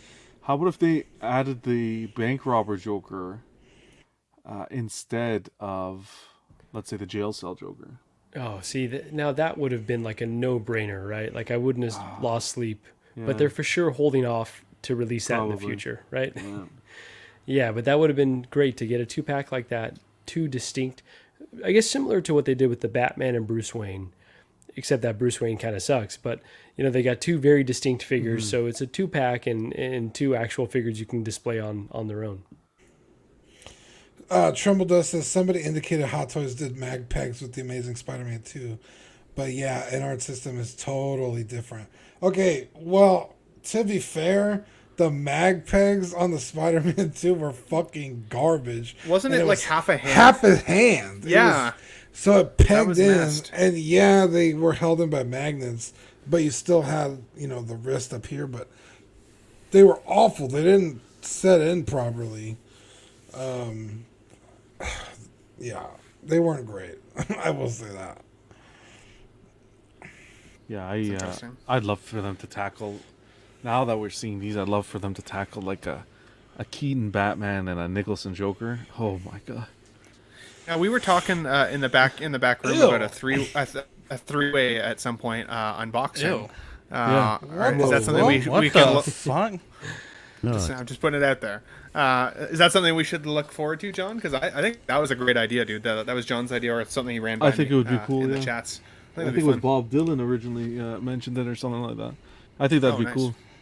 Ecto 1 did specify he meant 3 figures for 1,000. 3 figures? No, come on, Ecto. So the bank robber Joker. I mean, I'd be happy with it. Other Jokers. the bolt. I thought he was replacing one of them. No, I thought he was too. 3 whole figures. That'd be crazy. I mean, wouldn't it be 1,000 if they weren't rooted? Because the bank robber Joker, you wouldn't even need rooted hair because he wears the fucking mask thing. So yeah, but when he takes the mask off on the street to make that pull, you want that to be rooted, buddy. That's true. Sorry about that. Moving forward, we have the Pennywise photos from Oilers Workshop. I don't know a lot about Pennywise. I didn't see the string on the balloon at the event. I don't know if that was damaged, but I know in the prototypes it was pretty small. Looks like the boat is still that really dark manila color, so there's that. But here's a look at that second portrait. What do you think about this? I think this looks quite good. That's terrifying. They messed up his eyes. They're looking in different directions. Dean, you fool. Oh, he's watching 2 streamers at once. Yeah. This is John in the middle of CW about to start a war with Inart. I don't have the eye for Pennywise. I honestly couldn't tell you which is better between the Hot Toys and this one, other than the rooted hair. I see what you did there with the I don't have the eye for Pennywise. I didn't do it on purpose, but yeah, I might as well be like this guy looking in different directions because I couldn't tell you. I kind of agree with Zach. The Hot Toys one looks very clean, but I don't remember him being particularly filthy in the movie because like he's kind of stands out from his background, very like stark contrast. He's all grungy and dirty, and then he's very. I think he looked clean in the movie, but again, I don't care enough to really get into the nitty gritty with it. So if you guys think this looks even better, I agree. Yeah. Moving forward, we got some pictures there of the pants and the sneakers. Looks like he's rocking the Asics. You love to see it. Here's a look at the base with Pennywise the dancing clown on it. Love to see that. I think the wood grain looks really good there. The metalwork probably could use a bit of work. The paint that on base is really cool. Mm-hmm. It actually looks like faded paint. Yeah, on old wood. That looks great. I do appreciate though the Hot Toys with the sewer. Yeah. I like that too, John. Yeah, that's so iconic. That's really so I cool. thought, I thought that would be. Yeah. But besides that, I think this is especially since they still give you the boat here. But what are you going to do? Like float the boat past the theater? You know. So, although that first picture we saw, that is still rooted hair on that first sculpt, right? Well, like how it's shaped like Pennywise's hair. Yeah. I think that is really, really well done. Especially since the Hot Toys one was sculpted, right? So. I think that is very, very impressive. That one concerns me a lot, though. Compared, like the Joker, if it gets messed up, all right, whatever. He has a messy look. He's got messy hair. Yeah, that one's so perfect. If it gets misplaced, and as I mentioned, I'm considering getting this one, but that's kind of what's giving me pause. Obviously, the price as well, but yeah, it's like it's so finely done. What do you do when it gets messed up? I wonder if you took all the rooting off of the sculpt, if it just like looks weird, like a weird sculpt. Or if it's like proper hair. Oh, that's a good point, Teen. Maybe it's like you think you take the hair off and it just looks like he's got tumors on the side of his head. Wow. Not that there's anything wrong with that. I was going to say, Jesus, that's a good photo. And I have to say though, that Pennywise. So John was on another stream, or maybe it was on CW. He mentioned they had about 1,000 pre-orders at the time. I think that one's going to be the one that's chased after potentially because there's going to be so few of them made. Because it's such a niche product, I could see that one definitely being one that folks are going after. Yeah. There's the Gandalf there. The Grey. Love to see it. I haven't seen this photo. This looks good. Yeah, the beard is way too short though. I don't know that that's the pose. It should go to right about midway between his head and his navel, but yeah, it should just be about a third longer, but again, this one, they didn't have all the accessories, and even the sword looked a bit unfinished, so take that with a grain of salt. More photos here from Oilers. I think they got the hair color really well. The beard, the mustache, I think also looks excellent. It's not perfectly lined up, which is a good thing. I think with Asmus, I think they had it right, and at the end, they just took like a and just kind of like gave everyone a straight line. It kind of ruins the mustache for me. Yeah. But I actually do think that this portrait is a slight improvement from the prototype.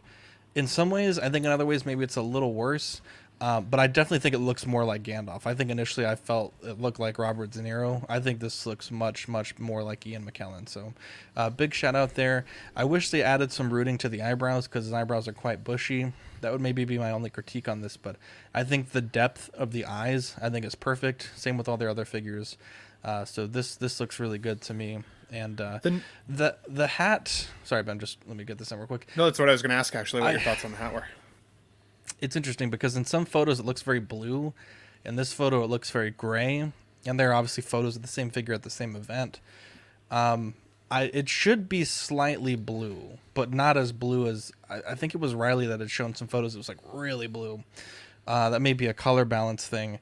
But honestly, I think of all the 1/6 scale Gandalf hats, I still, in a way, feel like the Asmus second version and the Sideshow don't do it, Zach. plastic version are a little bit better than this. Interesting. You're gonna swap it? You don't think so, John? No way. The hat's not perfect. It needs work. There's something about it. I don't know what it is. I can't put my finger on it. It's not perfect. Yeah, there's something just off about it. I don't know. I think. But the I plastic think one, something. oh no, I really like the too plastic. high. Yeah, maybe. Maybe it needs some love. I'd like to see Zach fiddle with this figure, to be honest. I would love to fiddle with it. If I was given the opportunity, I would have jumped like done a cartwheel in the backyard. I think the color here on this outer robe is perfect. A lot of people were complaining, but it is actually supposed to be like a sort of a muted gray brown. So or like a really faded purple. I really like that. Here's a look at the Moria staff. Again, this is, kind of our baby here, to be honest. So I'm very proud of this. I think when I get this figure, this will be how I'll be displaying it with this staff. Yeah. It looks really good. Looks really, really good. And this is actually our first time seeing it. We've seen their sort of a SketchUp schematic of it, but this is the first time seeing it.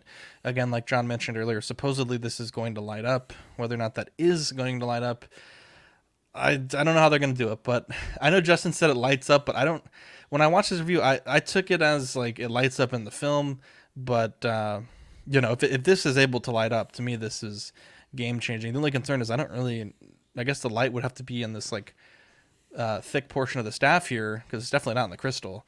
But this is fantastic. Now, here's some photos of comparison between the Inart and the Gandalf. One thing I would say about both of these photos is remember that the Inart one is the one that they brought all the way across the world and Justin's shooting.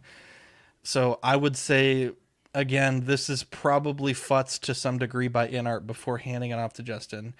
And the Asmus one looks pretty much like they just opened the box. So I would take that with a very small grain of salt. But I think overall, I think the tone of the skin, I think the weathering on the outfit, some of the small details on the outfit, for the most part, I think very clearly the winner here is the Inart version.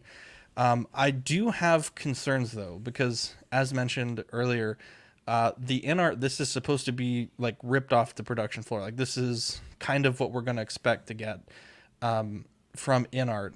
And again, as stated here by Inart, this is a final product that they're showing us.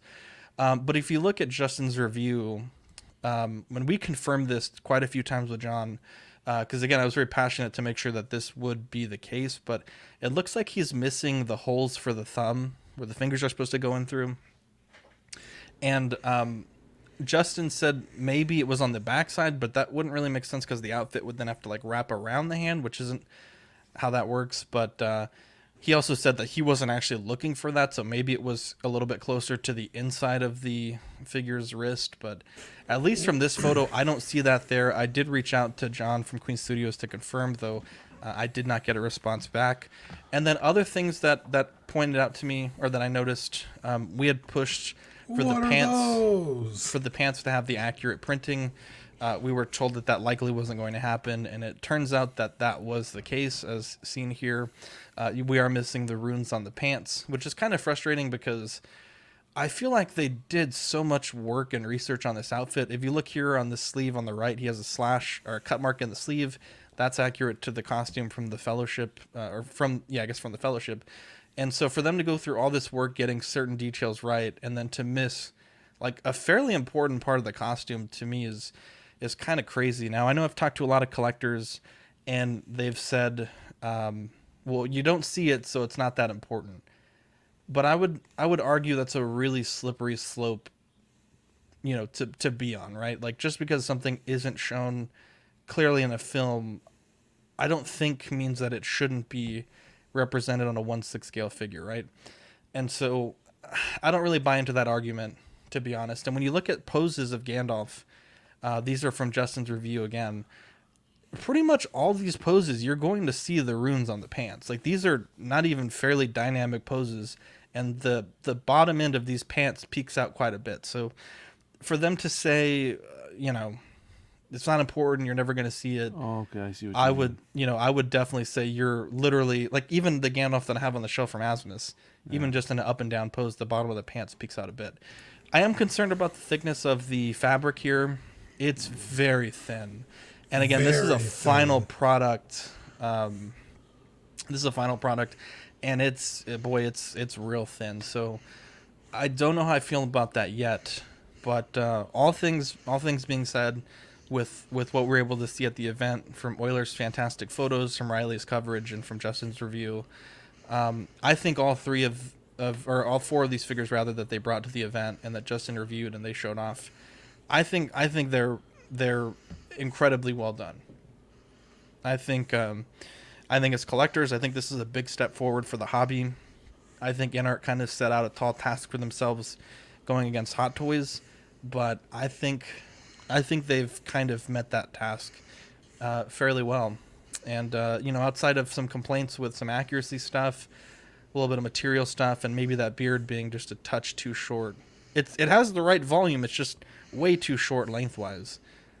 I think this is definitely a good figure for me to get. So, yeah,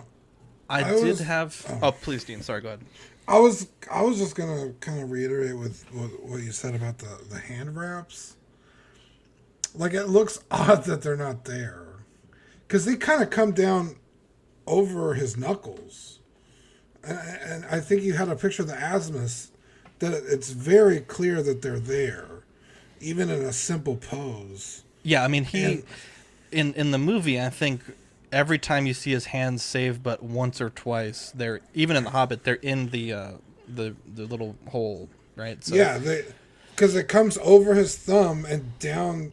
It's almost like palm. And then covers his knuckles. So even in like this pose right here, those would be very obvious. So it is obvious that they're not there. And I tried. If they didn't add them, I would be very disappointed because, I mean, there's some things like on Glamdring, it seems like it's missing the runes on the hilt. It seems like it's missing the blue paint on the inlaid jewel.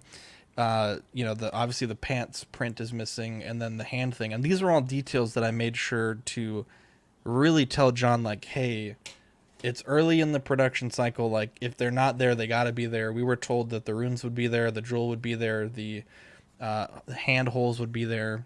We were never promised the pants print, so I can kind of let that one go at this point. But, we definitely asked many times on many different occasions to confirm those were still happening, and from last we know, everything was supposed to be there. So, given that this is a production sample, if it doesn't have it, I think for me, I'd lose a little bit of faith in the company going forward. But again, we did get the Moria staff. Supposedly, it may light up. I think that's a big deal, but I don't want to lose outfit accuracy for like gimmicky light up features like that, to be honest. That's I think I'd prefer accuracy, and then the light up would be neat, but especially would you take a character like Gandalf. Would you take everything you described instead of the second staff?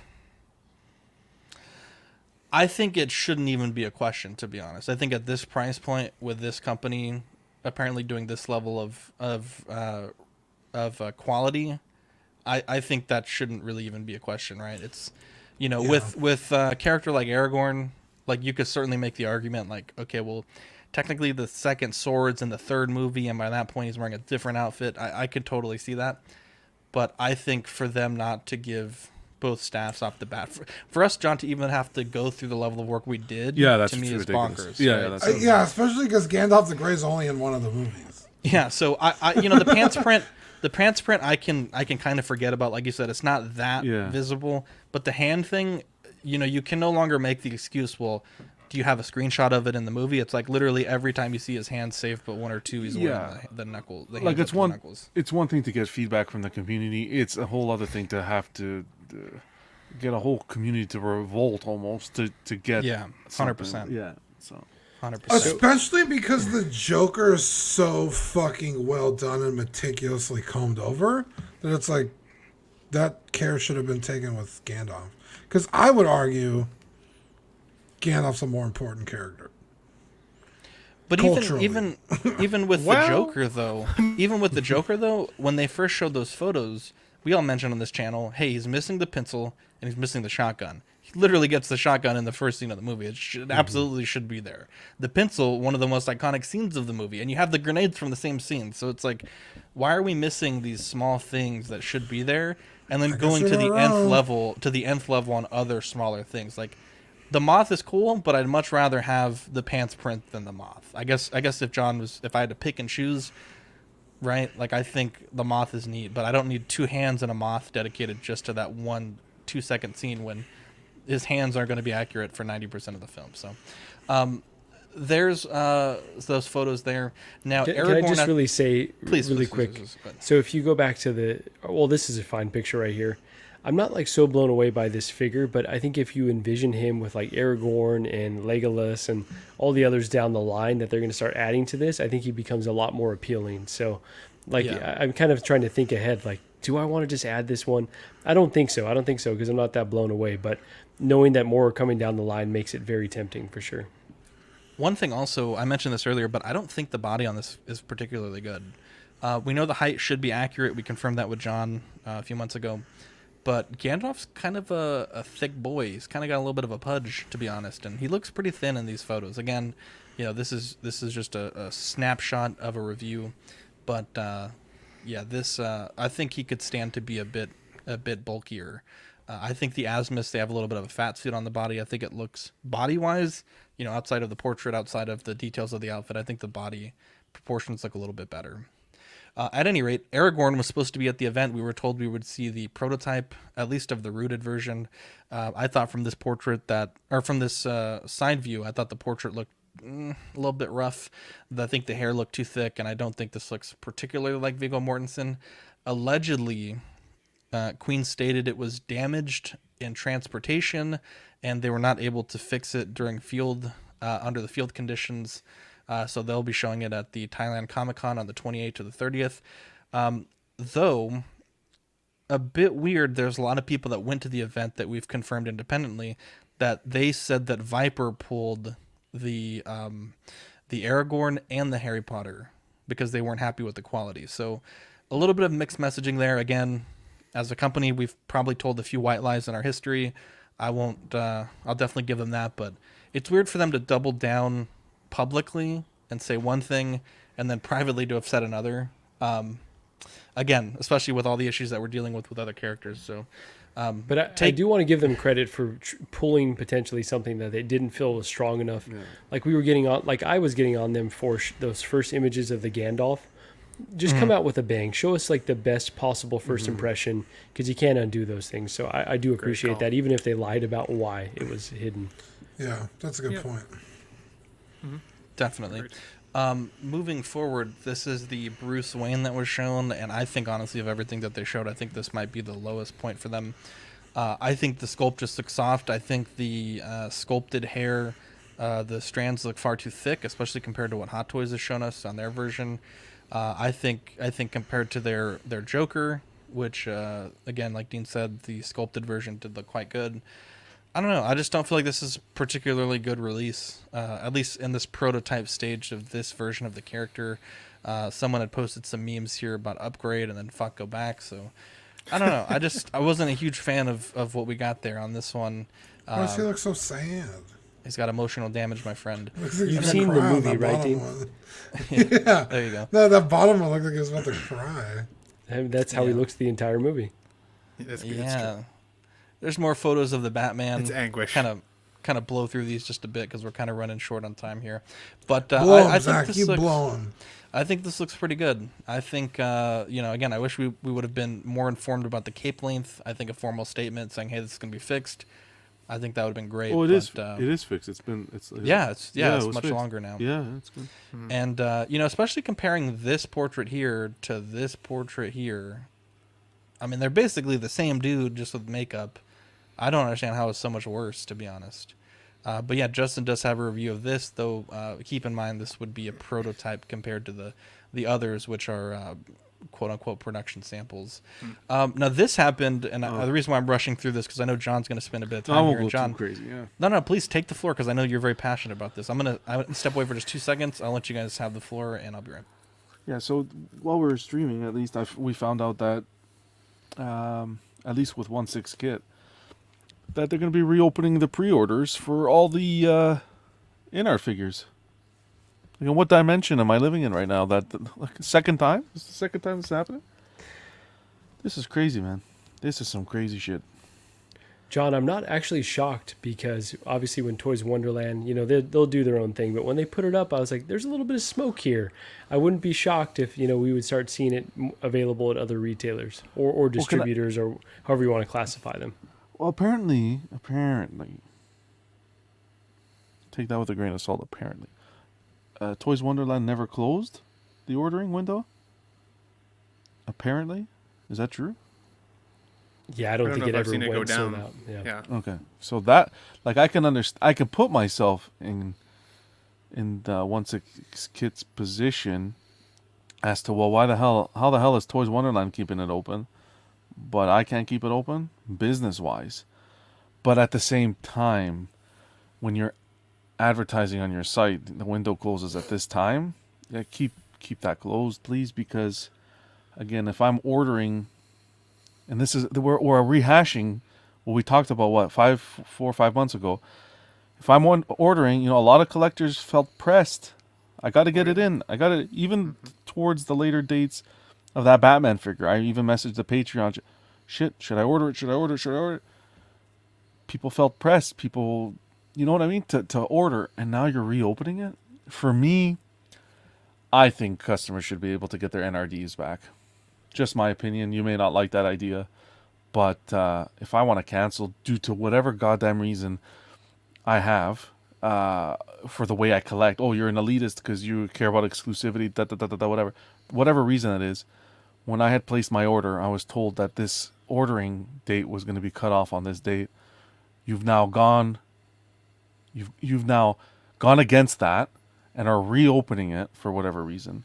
Then I should be able to get my NRD back, in my opinion. Because it's the second time they did it. Correct. Yeah, it was like, oh, what was it, like a couple days later? They're like, no, we're going to open it for another 3 days. And we're like, what? 3 more days? Which, was kind of shocking at the time. Yeah. But it's like, okay, 3 days is not really, it's kind of shitty, but whatever. But then, like you said, 4 or 5 months later, it's like, oh, we're just going to open them again. Well, what the fuck? Yeah. And Sean's saying, to be fair, if those were pressed when they would be pressed at the new cutoff. Well, now there isn't even a new cutoff. But no, you were forced at that time to make a decision. Not forced, but you were pinholed to make a decision. I agree with you, John, to be honest, because I felt that way too. No surprise, I was in bed when I made the call, but it was like 2 o'clock in the morning, and it was like, okay, if I don't do it now, I may miss my opportunity. I had to move some funds around. I just sold a figure, so I had to make sure the cash was in the account just to like pay that first, $100 or whatever it was. So to see it kind of come back now, like I've been stressing about the money that I'm on the hook for these guys for months because I didn't know what the quality would be like, right? There's a lot of promises, a lot of hopes, a lot of crossed fingers, but we didn't really know. And this would have been the time where I would have pulled the trigger on the pre-order after the show, after we got a chance to see now actual real figures in a light box and like all the things, that is what would have made me go, heck yeah, now I can't miss it now. Whereas, as I said, I've felt stressed for a couple months because of it, because the Joker is my favorite character of all time. I can't afford to not have him in my collection. But it also wasn't necessarily affordable at the time when we were kind of pigeonholed into making the decision. So I agree with you, John. Like it puts a bit of a bad taste in my mouth also. Yeah. And I think that's... because... Oh, go on, Marco. Well, I was just going to say, just because we're all assuming this is going to be a rare release, and maybe it will end up being rare, but all the indications that we're getting right now is that these things will be around at a certain point. And I was also talking earlier about, we're either in a recession or heading into a recession. Folks, when it comes time to pay that bill of $1,000+ they might not ante up. So I think that, come release time, we're going to be able to get this Joker for whoever wants it. And for someone like John, who's kind of into it because of the rarity, it kind of makes this release a lot less appealing. For me, I think it looks great, so I don't care one way or the other, but it was kind of cool to have a release that was like, okay, it was part of that original 3-day window. And I also do hate that Queen will kind of stand behind this is their stance. Well, you can't order it from us anymore, so you can't order it from our website anymore, so the 3-day window was a real thing. Well, that means nothing, honestly. 160's Nut says, if some Asian distributor pre-ordered 3,000 and have only burned through 1,000, they may reach out to Kit or others and offer more, which is much different than Inart upping production. Look, I don't care what the process is. I know when I place my order, here's the cutoff. So I place my order within the cutoff. Now we're going and backtracking and reopening the orders. Yeah. Then I should have the accessibility to my NRD back, in my opinion. I feel like kind of going back to what Ben said about this is when I would have pulled the trigger. When I saw shit in hands, when I saw the quality that they were offering, this is when I would have done it instead of stressing about it and getting in that 3-day window. And I feel like that's exactly what they were banking on. And then now that the event's over, miraculously they're open again. Yeah.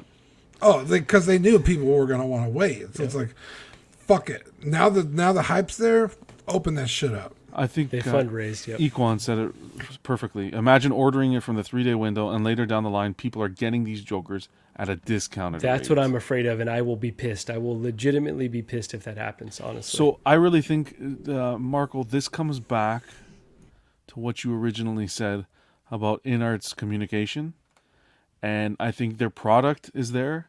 I think they're really lacking now in organization and communication with the community. The show proved it. So much drama back and forth. Product this, questions here. This is not true. That's true. There should have been a press release with facts from the head guy. Boom, boom, boom. Here are the facts. There's no ifs, ands, or buts about it. This needs to be addressed, this topic. I don't know if Inart's going to come, because this is just repeating history. That's all this is. Maybe Inart needs to come out and give an explanation. If they're reopening production, I have a feeling that's not the case. I don't think this is a production instance. Rumors that there was no windows with certain resellers, that it was always open and they always had access to ordering. Like, there's too much back and forth and hearsay. Get it out there.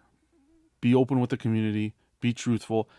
Because you can't be going on every streamer's show and then saying some stuff here, some stuff there, and then it's all muddled and we still don't have an answer.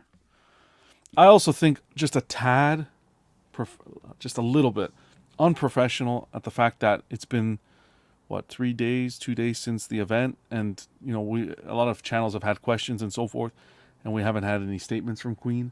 I do think that's just a tad unprofessional, but fuck, what are you gonna do?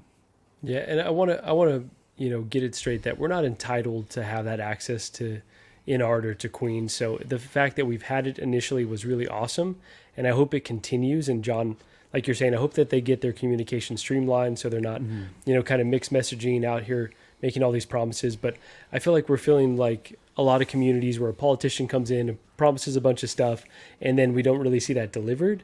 We're all kind of feeling like, okay, where are we going from here? I think I might get a lot of hate towards this. Oh boy. I think Queen has come out and made themselves the community company.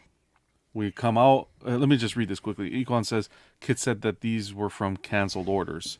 Okay. I did want to step in there just for 2 seconds, John. Yeah. So initially at 8:06, first they said after discussion with the team last night, they are able to support us for extra pre-orders of all the 1/6 scale Inart line, right? Say that again.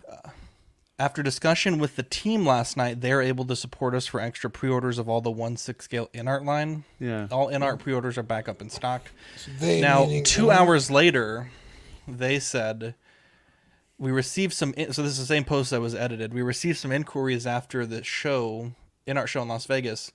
On the other hand, we've got some cancellations for some Inart pre-orders since March. I want to try to fill up those cancellation spots while there are inquiries, but I worry if we mess up order numbers, so I check with the team to see if they can help us a bit more on orders just in case we make mistakes. So it seems like...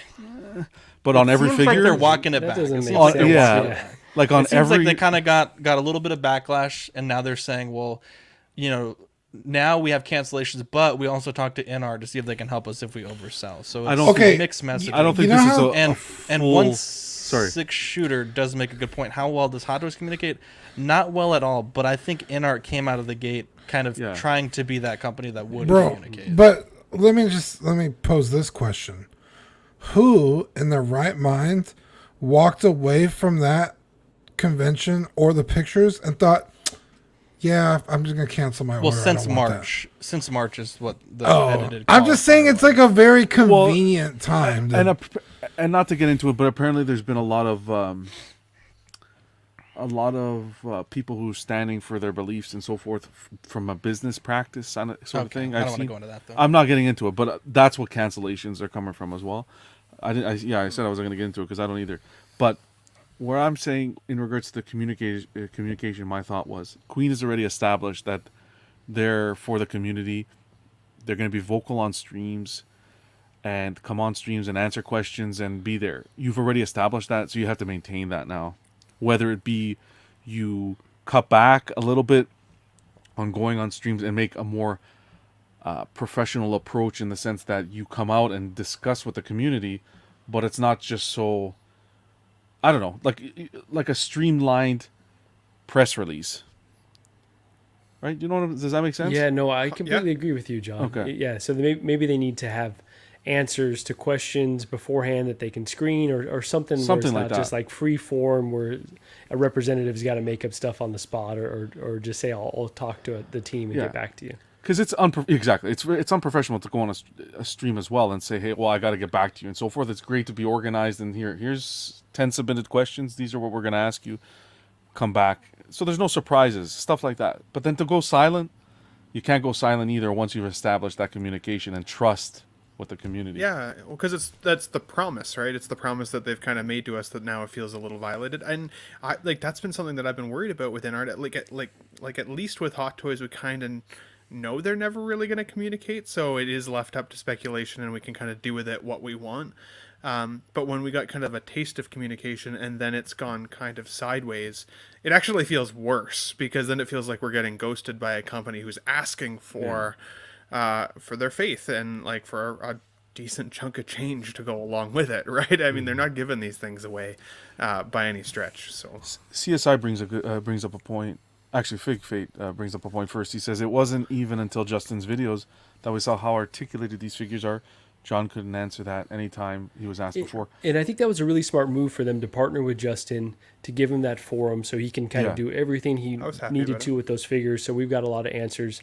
So I think that was great communication directly through the community. So kudos to them for that piece. And then CSI says, when the hype died down, collectors woke up and realized they're committing to $1,000 figure.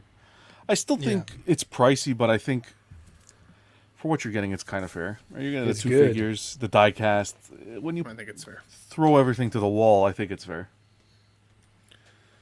Definitely. Yeah. But I can tell you, I had my finger hovering over that cancel button if that showcase went sideways on the weekend. It was, because of like that pressure that we were talking about earlier of needing to pre-order when we did. And again, now this kind of puts that bad taste. We knew that cancellations were going to happen. We knew we'd see some coming back, but that might be just some wish list fulfillment, not necessarily like we're reopening the pre-order. Like how many cancellations could that even be? That's crazy. I'm not going to lie. I'm almost tempted to cancel because of this. If the NRD, I think you mentioned that if the pre-order went up, you'd cancel. If the NRD wasn't so high, I'm very tempted to cancel this. On principle? Yeah, on principle, Zach. Like, that wasn't a smart-ass question, by the way. That was a genuine question. No, on principle, in the sense that, to be honest, I reached out and already asked, hey, if I was to cancel. Oh, you asked today?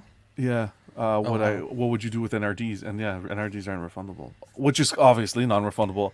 But I just feel like it's not like I'm waking up and saying, oh, I don't want the figure anymore. They're going back on when I ordered the figure. Oh, well, you have until this date to order it, and that's it. And John, like many things, I don't think you're alone. I think a lot of people will be feeling that way and will be feeling scorned. So I don't think you're completely alone in that view. But it's just constant miscommunication, right? Yeah. With the window, first the initial window, the second window with Gandalf showing the pre-order photo, then this with Gandalf now with the hands potentially not being there.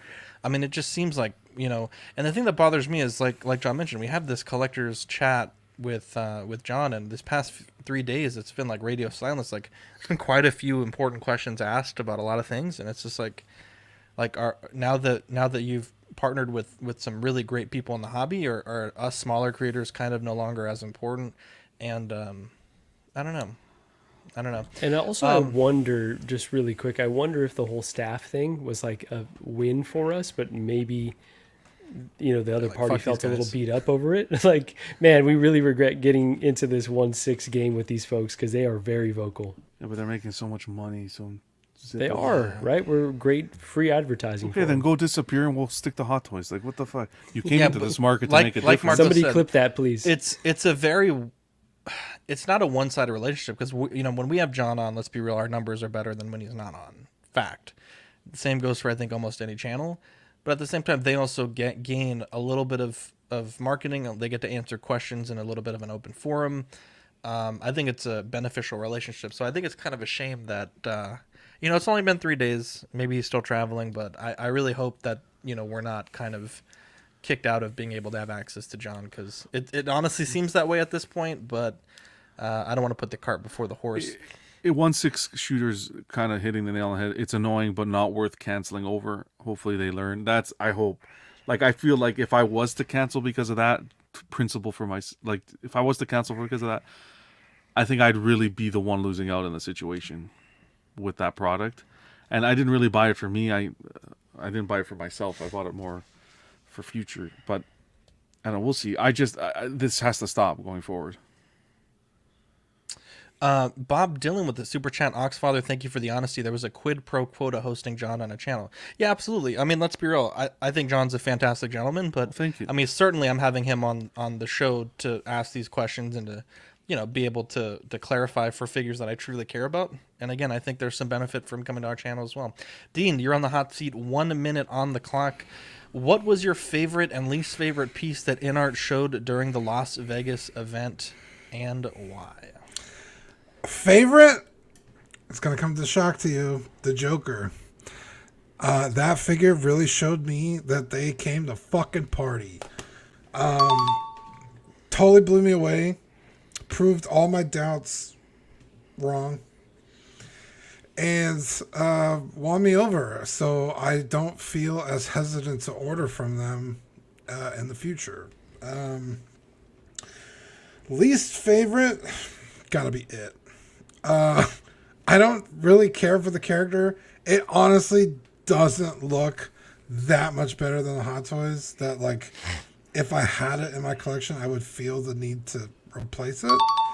It just seems very lackluster. Everything else, though, I was pleasantly surprised, and I liked what I saw. Under a minute. Under a minute? 5 points. I don't love it, but I don't hate it.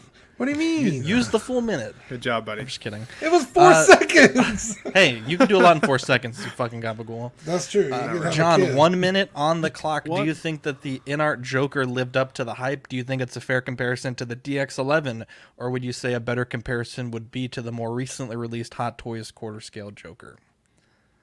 Yeah, I think the Queen Studios Joker surpassed expectation. So many people were on the fence and worried. Oh, is the portrait beautiful? They did a stunning job. Not really much to complain about on that one. Materials were great. Suit looks good. I don't think it's fair for us in our fence to compare to the DX11. I'll give a point to Hot Toys there, and the reason why is just because it's aged. It's a 10-year-old figure. I don't want to go and compare it to a 10-year-old figure. It's not fair to Hot Toys.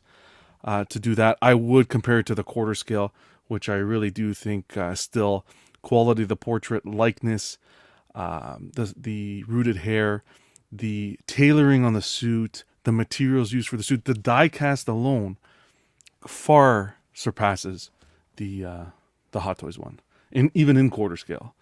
Hot Toys still did a great job with the X11. Points off. He went over. Points off from Zach for being muted.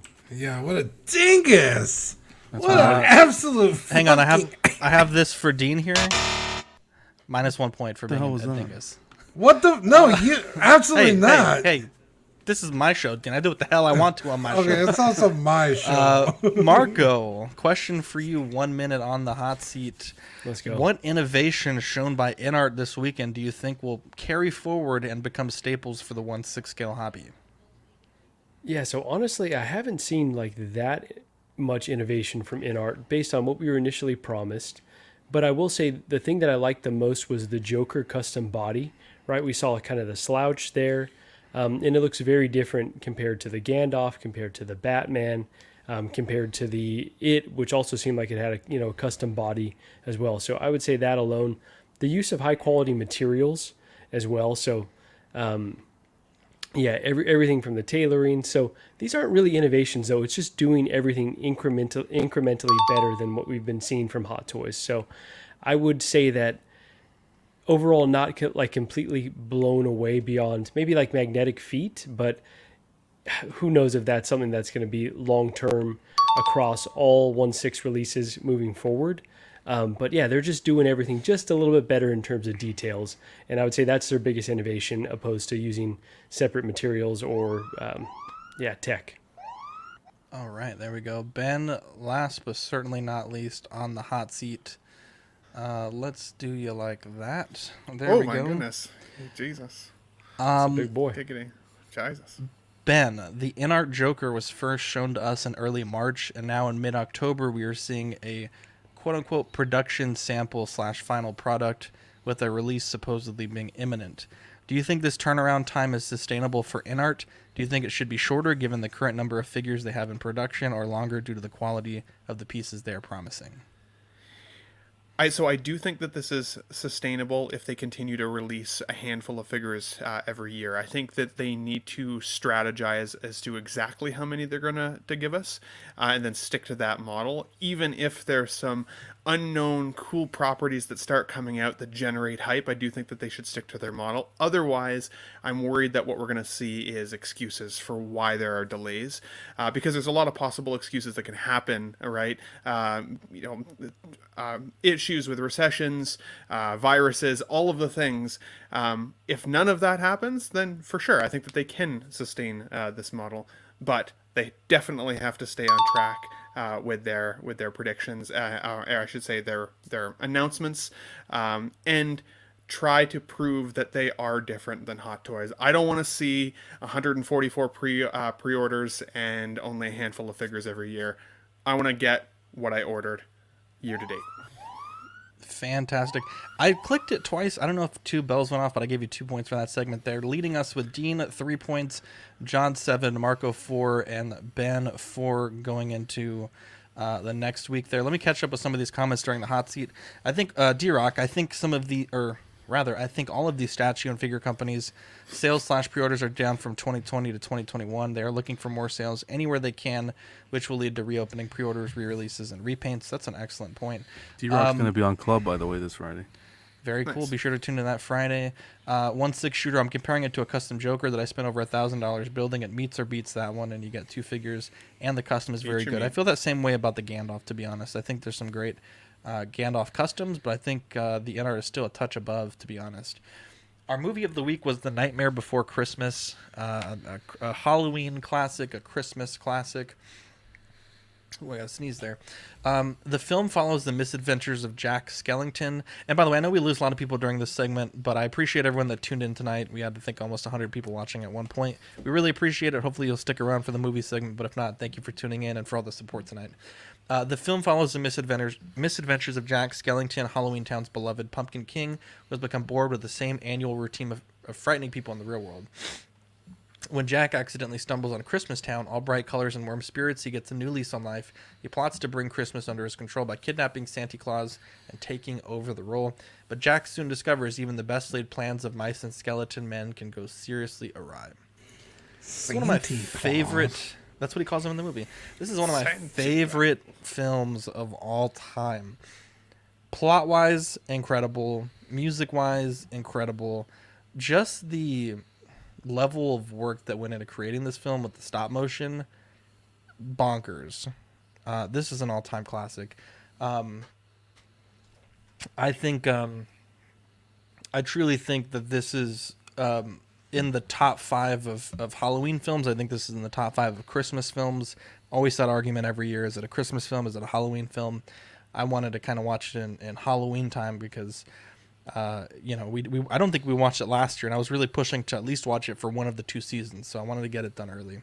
Like Erwin says, this is a stop motion masterpiece, and this is classic Tim Burton, classic stop motion. This is a fantastic film. This film I watched a lot as a kid. My great grandmother, we used to stay with her for a bit after school sometimes, and this was one of the few movies she had along with Dark Crystal, so we watched this quite a bit along with Dark Crystal. And this is one of those movies, man. You got to watch it. My kid loves this film.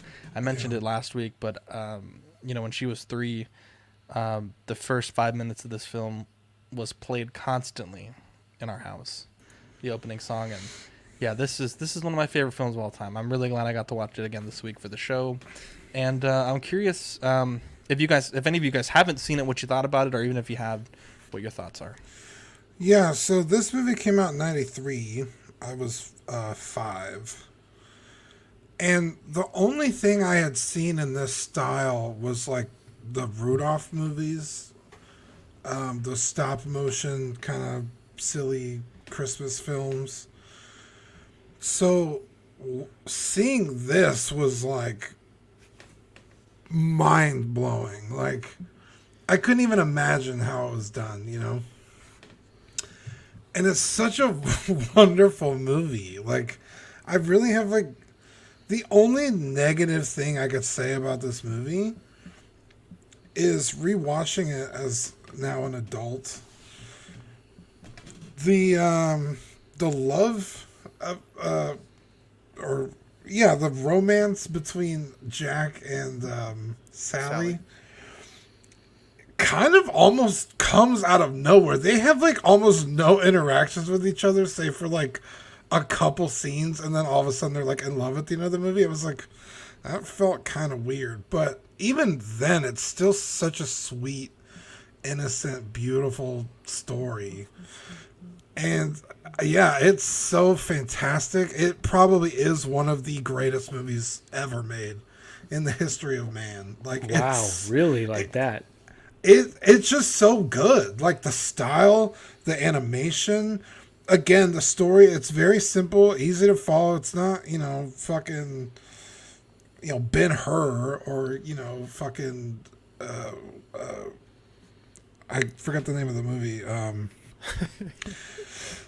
But yeah, it's fantastic. You can't watch this movie and have a bad time. Like, I think if anybody watches this and is like displeased, they're just a bad person. They're a Grinch.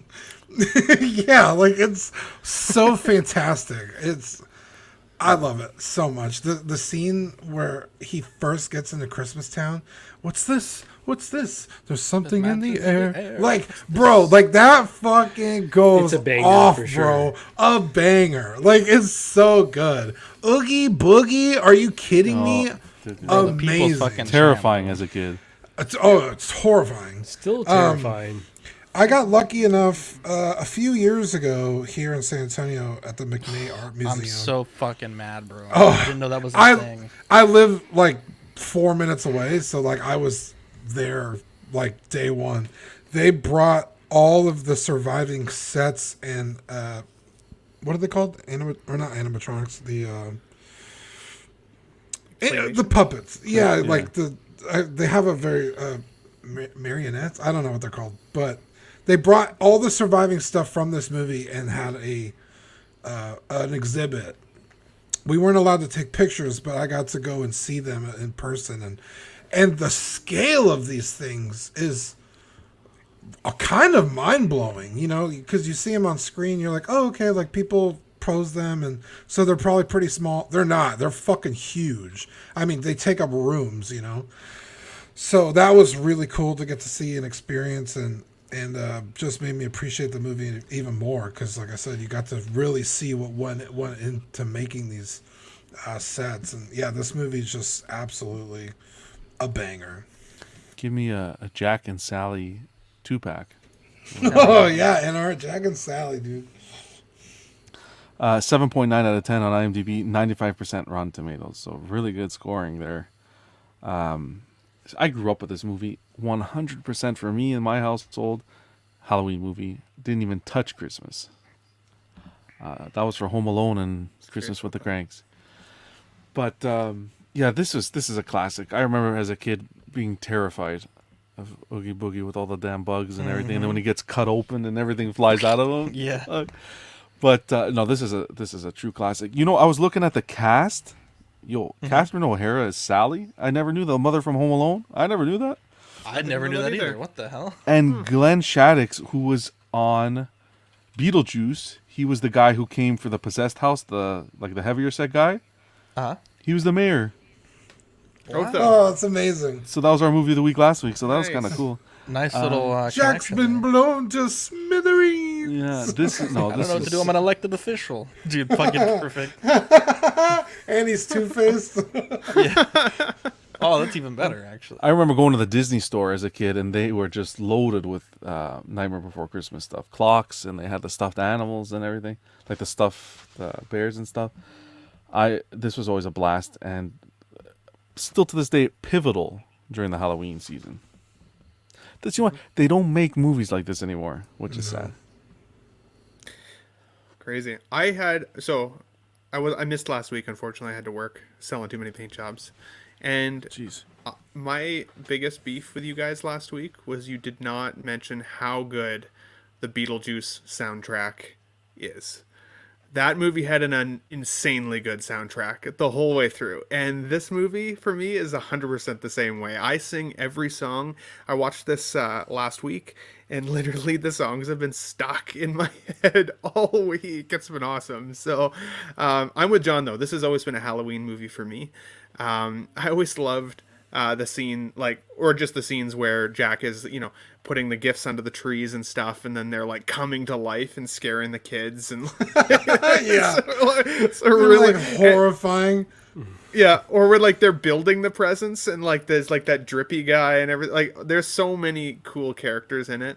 But again, I think for me, it's a combination of the music and just the flow of the film. It goes so quick. It's such an easy watch. And it's so iconic. So if there's anybody in the chat that's never seen this somehow, you definitely have to check it out. It's amazing for sure. But I'm with you guys. I've been looking for a Jack Skellington and a Sally for a little while. Bro, and I think was it Zach though that said that you got a Jack Skellington? I got the King Arts recently? one. I gotta check that out. Awesome. I gotta check that out. So cool. Yeah, so this is a shameful thing to admit, but I had not seen this at all until semi-recently. Wow. Yeah, so Gigi loves this film, and she was, she would sing, "What's this? What's this?" I was like, "I don't know what the fuck you're talking about." So I watched it on up until watching it for here, I had watched it on a plane, just as God intended, and I fell asleep partway through. So I didn't really fully appreciate this film for what it was. I've been on they kind of renovate the Haunted Mansion and make it Nightmare Before Christmas themed, and so I had been on that twice, and so I kind of knew some of the characters, but I was a little shocked with how kind of adult it is in a lot of ways. It's kind of a spooky film, but okay, full disclosure, now I really enjoy it. I really like all the songs. I really appreciate the stop motion, like John said. They just don't do it like this anymore. It's just, you just can feel the incredible amount of work that went into this film. So yeah, absolute banger. Nothing bad to say about it, and really a shame that it took me so long to see it.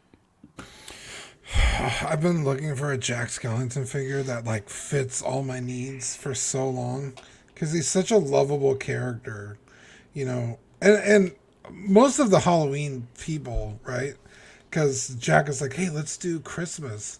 And everybody's like, okay, I don't know how, but let's do it. And so they try their best, but they try so hard.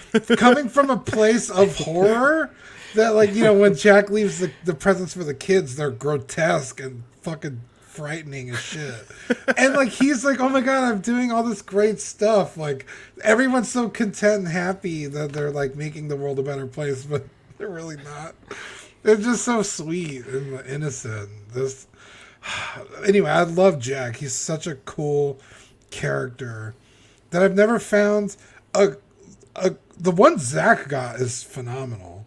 It's just not as big as I would have liked it. He's 8 inches, which honestly is probably more than that's never heard that before. Gonna say, what the heck? But I would really prefer, because in the movie he's probably a 13 or 14 inch little doll that they move around on screen. Mm-hmm. I mean, I would like one like that, an actual screen accurate replica, but those cost fucking gobs of money. But yeah, I fucking love Jack. He's so cool. When he's the Pumpkin King at the first part of the movie, oh, he's fucking awesome, dude. And he jumps into the fountain and he comes up all fucking beautiful. Oh, Jack is so cool. I love Jack. What a film. Do you guys have a movie you want to watch for next week? I didn't get a poll suggestion. I want to watch Mars Attacks. I haven't seen that shit in a while, and I was thinking about that earlier. I honestly, Mars Attacks. We good with Yeah. that one? I don't know if we've got it. Oh no, we've never done. I don't think we've ever done that one. Not since I've been on.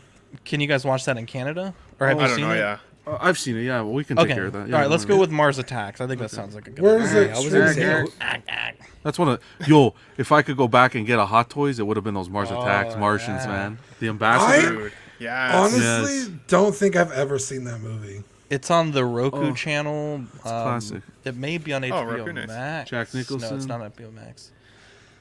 We'll have to figure it out. That or a backup, I was going to say Edward Scissorhands, because it's been also a while since I've seen that one, and also a great Tim Let's do that Burton, one next week. flick. So Let's do that one next week. We'll When do Mars are we gonna Attacks do this Hocus week. Pocus? Come on, boys. Never watched that. Ooh. I'll be honest, I don't think I've ever seen that one either. Wow, you've never seen Hocus Pocus? I don't think I've seen it either. Okay, time out. Let's roll it back here. Do you want to watch Hocus Pocus for this week? And then As long as I don't Hocus have Pocus is easier to watch because it's on Disney. It's on Disney Plus. As long as I don't have Yeah, to it's on Disney focus Plus. anyone. I've heard the second one isn't very good. So Yeah. Zach, poke If it's or John, poke my. first Hocus. one's amazing. wow, I wanted to poke it too, but okay. Jeez. You know who we're not gonna poke? Our beautiful Patreonies. The three pillars, as John says. Give a quick shout out to Sean Fier, Ian CV, Renee Mendes, Eric Mariscal, Quinn Aguirre, King Louis, Mark Pearson, Paul Schreiber, James Colley, Equan, Chris Valencerina, Ben Thomas, Chris Lady, David Jones, Sam Giss, Daminator, Joao Bretta, Thomas Clark, Sweet Danny Lee, Deanie Martin, Stephen Krett, Big Ol' Fern, King Zach, Caesar Merriquin, Mark Phillips, Lisa Martin Bomonsky, Rick DeGregorio, The Everyday Collector, Ricardo Valdez, Jose CZ, Erwin Azucena, The Illustrious Rainer, Alad Morgan, Tukathri Wa, Derek B, Arias Portillo, Pablo Meza, Carlos Saavedra, Matt Clevenger, Seth Tucker, CC3PO, Scott Smith, Don Maton, Jimmy James, Stephen Persha, Sean Usby, Scott Bradley, Steve and Maria Stanley, Eddie Manzanares, Louis Bennett, Chip Parent, Jimmy Hernandez, Gigi the Judgmental, and Brenton Palmer. Yeah, that one's for you, Joao. What a guy. What a guy. October Patreon benefits, the Does Anybody Work Anymore sticker and the Halloween Dean sticker should be going on, I think, next week. Here's a look at our tiers. Patronage starts at $5 a month. You get stickers sent straight to your door and access to Ox After Dark Replay. The $15 tier is the Figure Fix Assistance, and the $25 tier is the Deluxe Pog set and doubles of all the stickers we send. Am I missing a slide here? I feel like oh no, never mind. Sorry about that. Our YouTube channel members also keep the channel going. We got Mojo Z78, Absolute Irwin, DK Avenger 702, OMFG Rick, S Beam, Andres, IB, Damnator, Sam Giss, Thomas Clark, Benjamin Hansen, Chris V, Big Ol' Fern, OG Fan, Mark Pearson, Ben Thomas, Paul Schreiber, Andrew Gibo, CC3PO, Carlito, CT603, Eddie Money Mendez, Sia Dreams, J Sia, and B Chan. YouTube membership starts at 99 cents if you're a Patreon member, or $2.99 if you are not. Here's a look at the network. We got After Dark tomorrow at 10:30. This week, I want to say it's OFAC at 2:30. Then we have Club on Friday. And I think this weekend everyone's off, but I will double check. But yeah, we had a great unboxing last night, so be sure to check that out as well. TeePublic shirts just actually came off sale, but they usually go for about 35% off when they are. So be sure to check that out for shirts starting at $13. John, can we read the socials, please? Yeah, on Facebook, we've got Collecting Weekly, as well as our main group, Collecting Weekly Auxiliary. Instagram, at Collecting Weekly _clips, and at the _everyday collector on Instagram as well, guys. I'm sorry, but that last comment was amazing. Which one? The one by... our Fig John. Great stream, gonna take this back to Viper. We have a giveaway, John. What? The Collectors Club 1/3 scale Thor bonus version giveaway. You'll love to hear it. And I'll let you take the floor, because I think we're gonna clip this little snippet to put as its own little video on the channel. Heck yeah.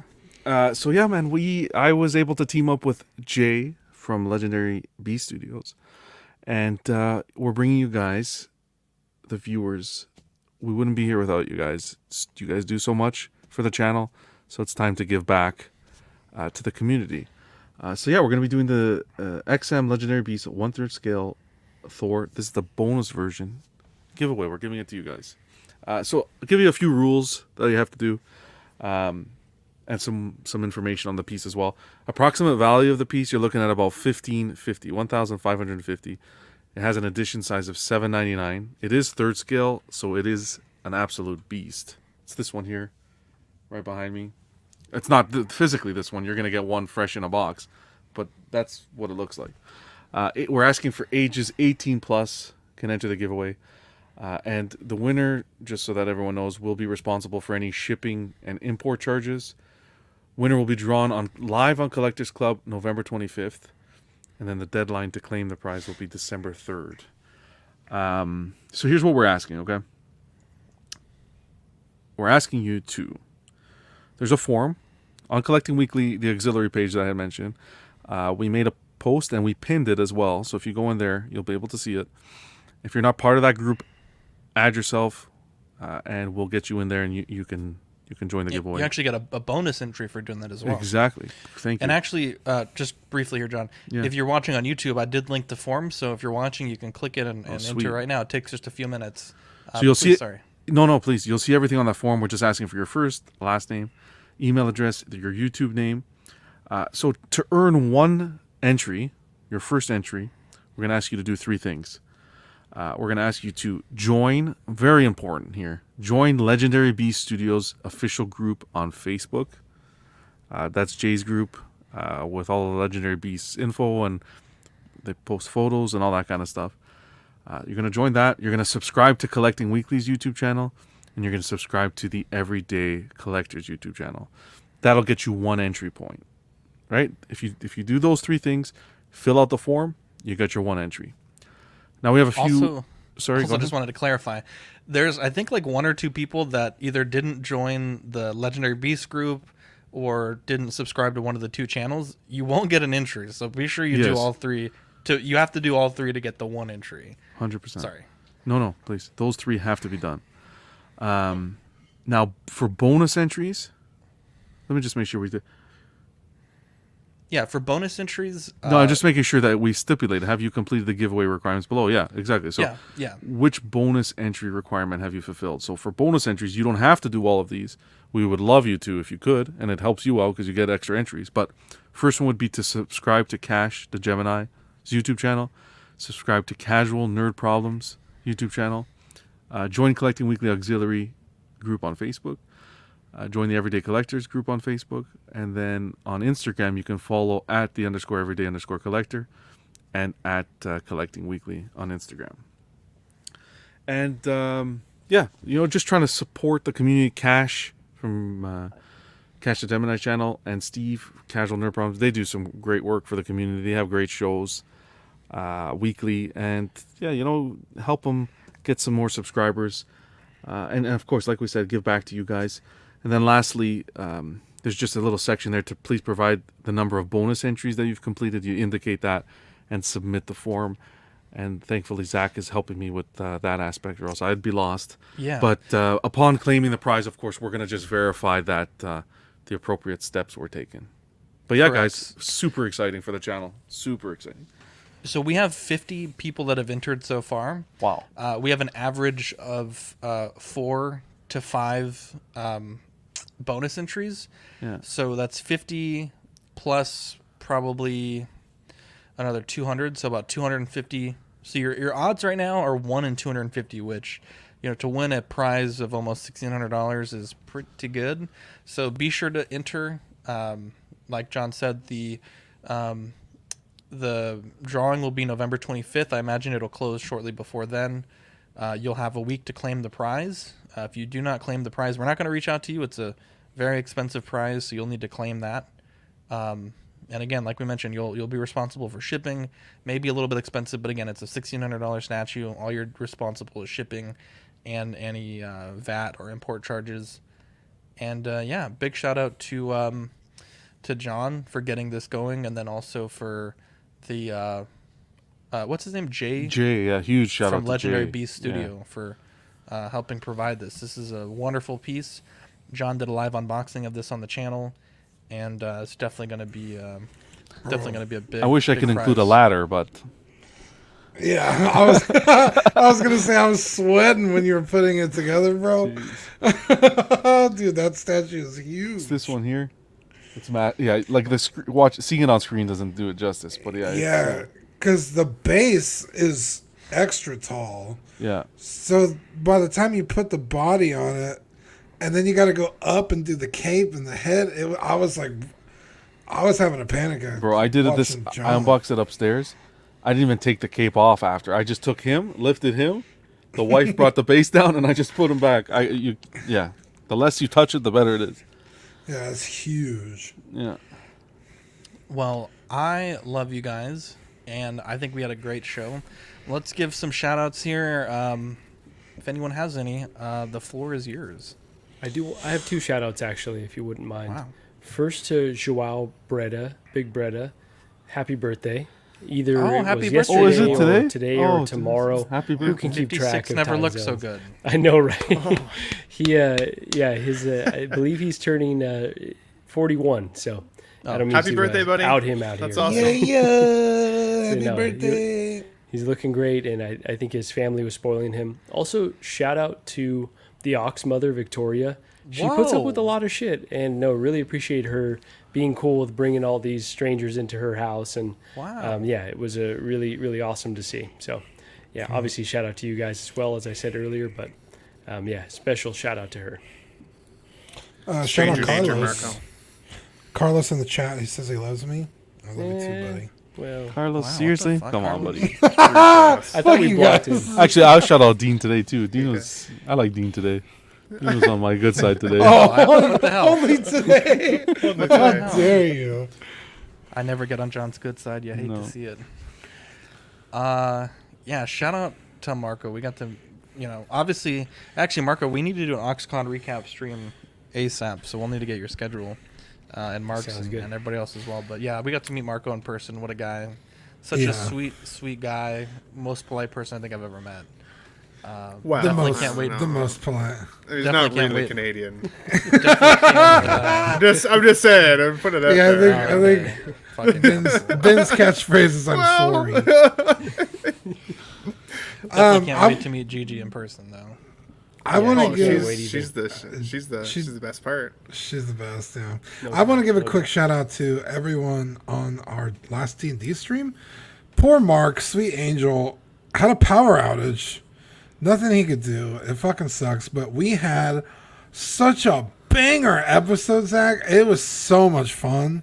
I was so mad, to be honest. What, bro? That episode. Okay, I was mad because I felt like my character contributed literally nothing to the dragon fight.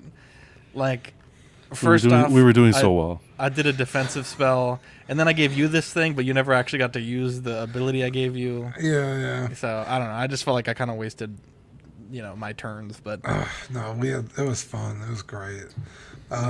So I just wanted to give a shout out to Mark because he's such an angel. Last shout out to Oilers for the footage and all that stuff. Thanks for doing doing that, brother. What a guy. And big shout out to Riley for making the content as well, because I think a lot of us creators were supposed to be there, but just being the week after NYCC and with everything going on, I think most of the people that I thought that were going to make it weren't able to. So for them to be able to provide those wonderful pictures and videos for all of us, I think it goes to show a lot, because Queen only released fucking 7 photos from the whole event. So Queen needs to step it up a bit. I was a bit bummed, Badfish, but at the end, Dean, I was like, fuck it, I gotta use my birthday gift or something to make some impact on this fucking fight, because it was pretty boring for me. But anyways, I love you guys. I think we had a great show tonight. Big shout out to the chat. Almost 100 people watching live. You'll love to see it. And I'm Zach. I'm Dean. I'm John. I'm Marco. And I'm Ben. We'll catch you in the next episode. Oh, he's on mute. What a dick. Bye. Hey, Sorry. it was almost perfect.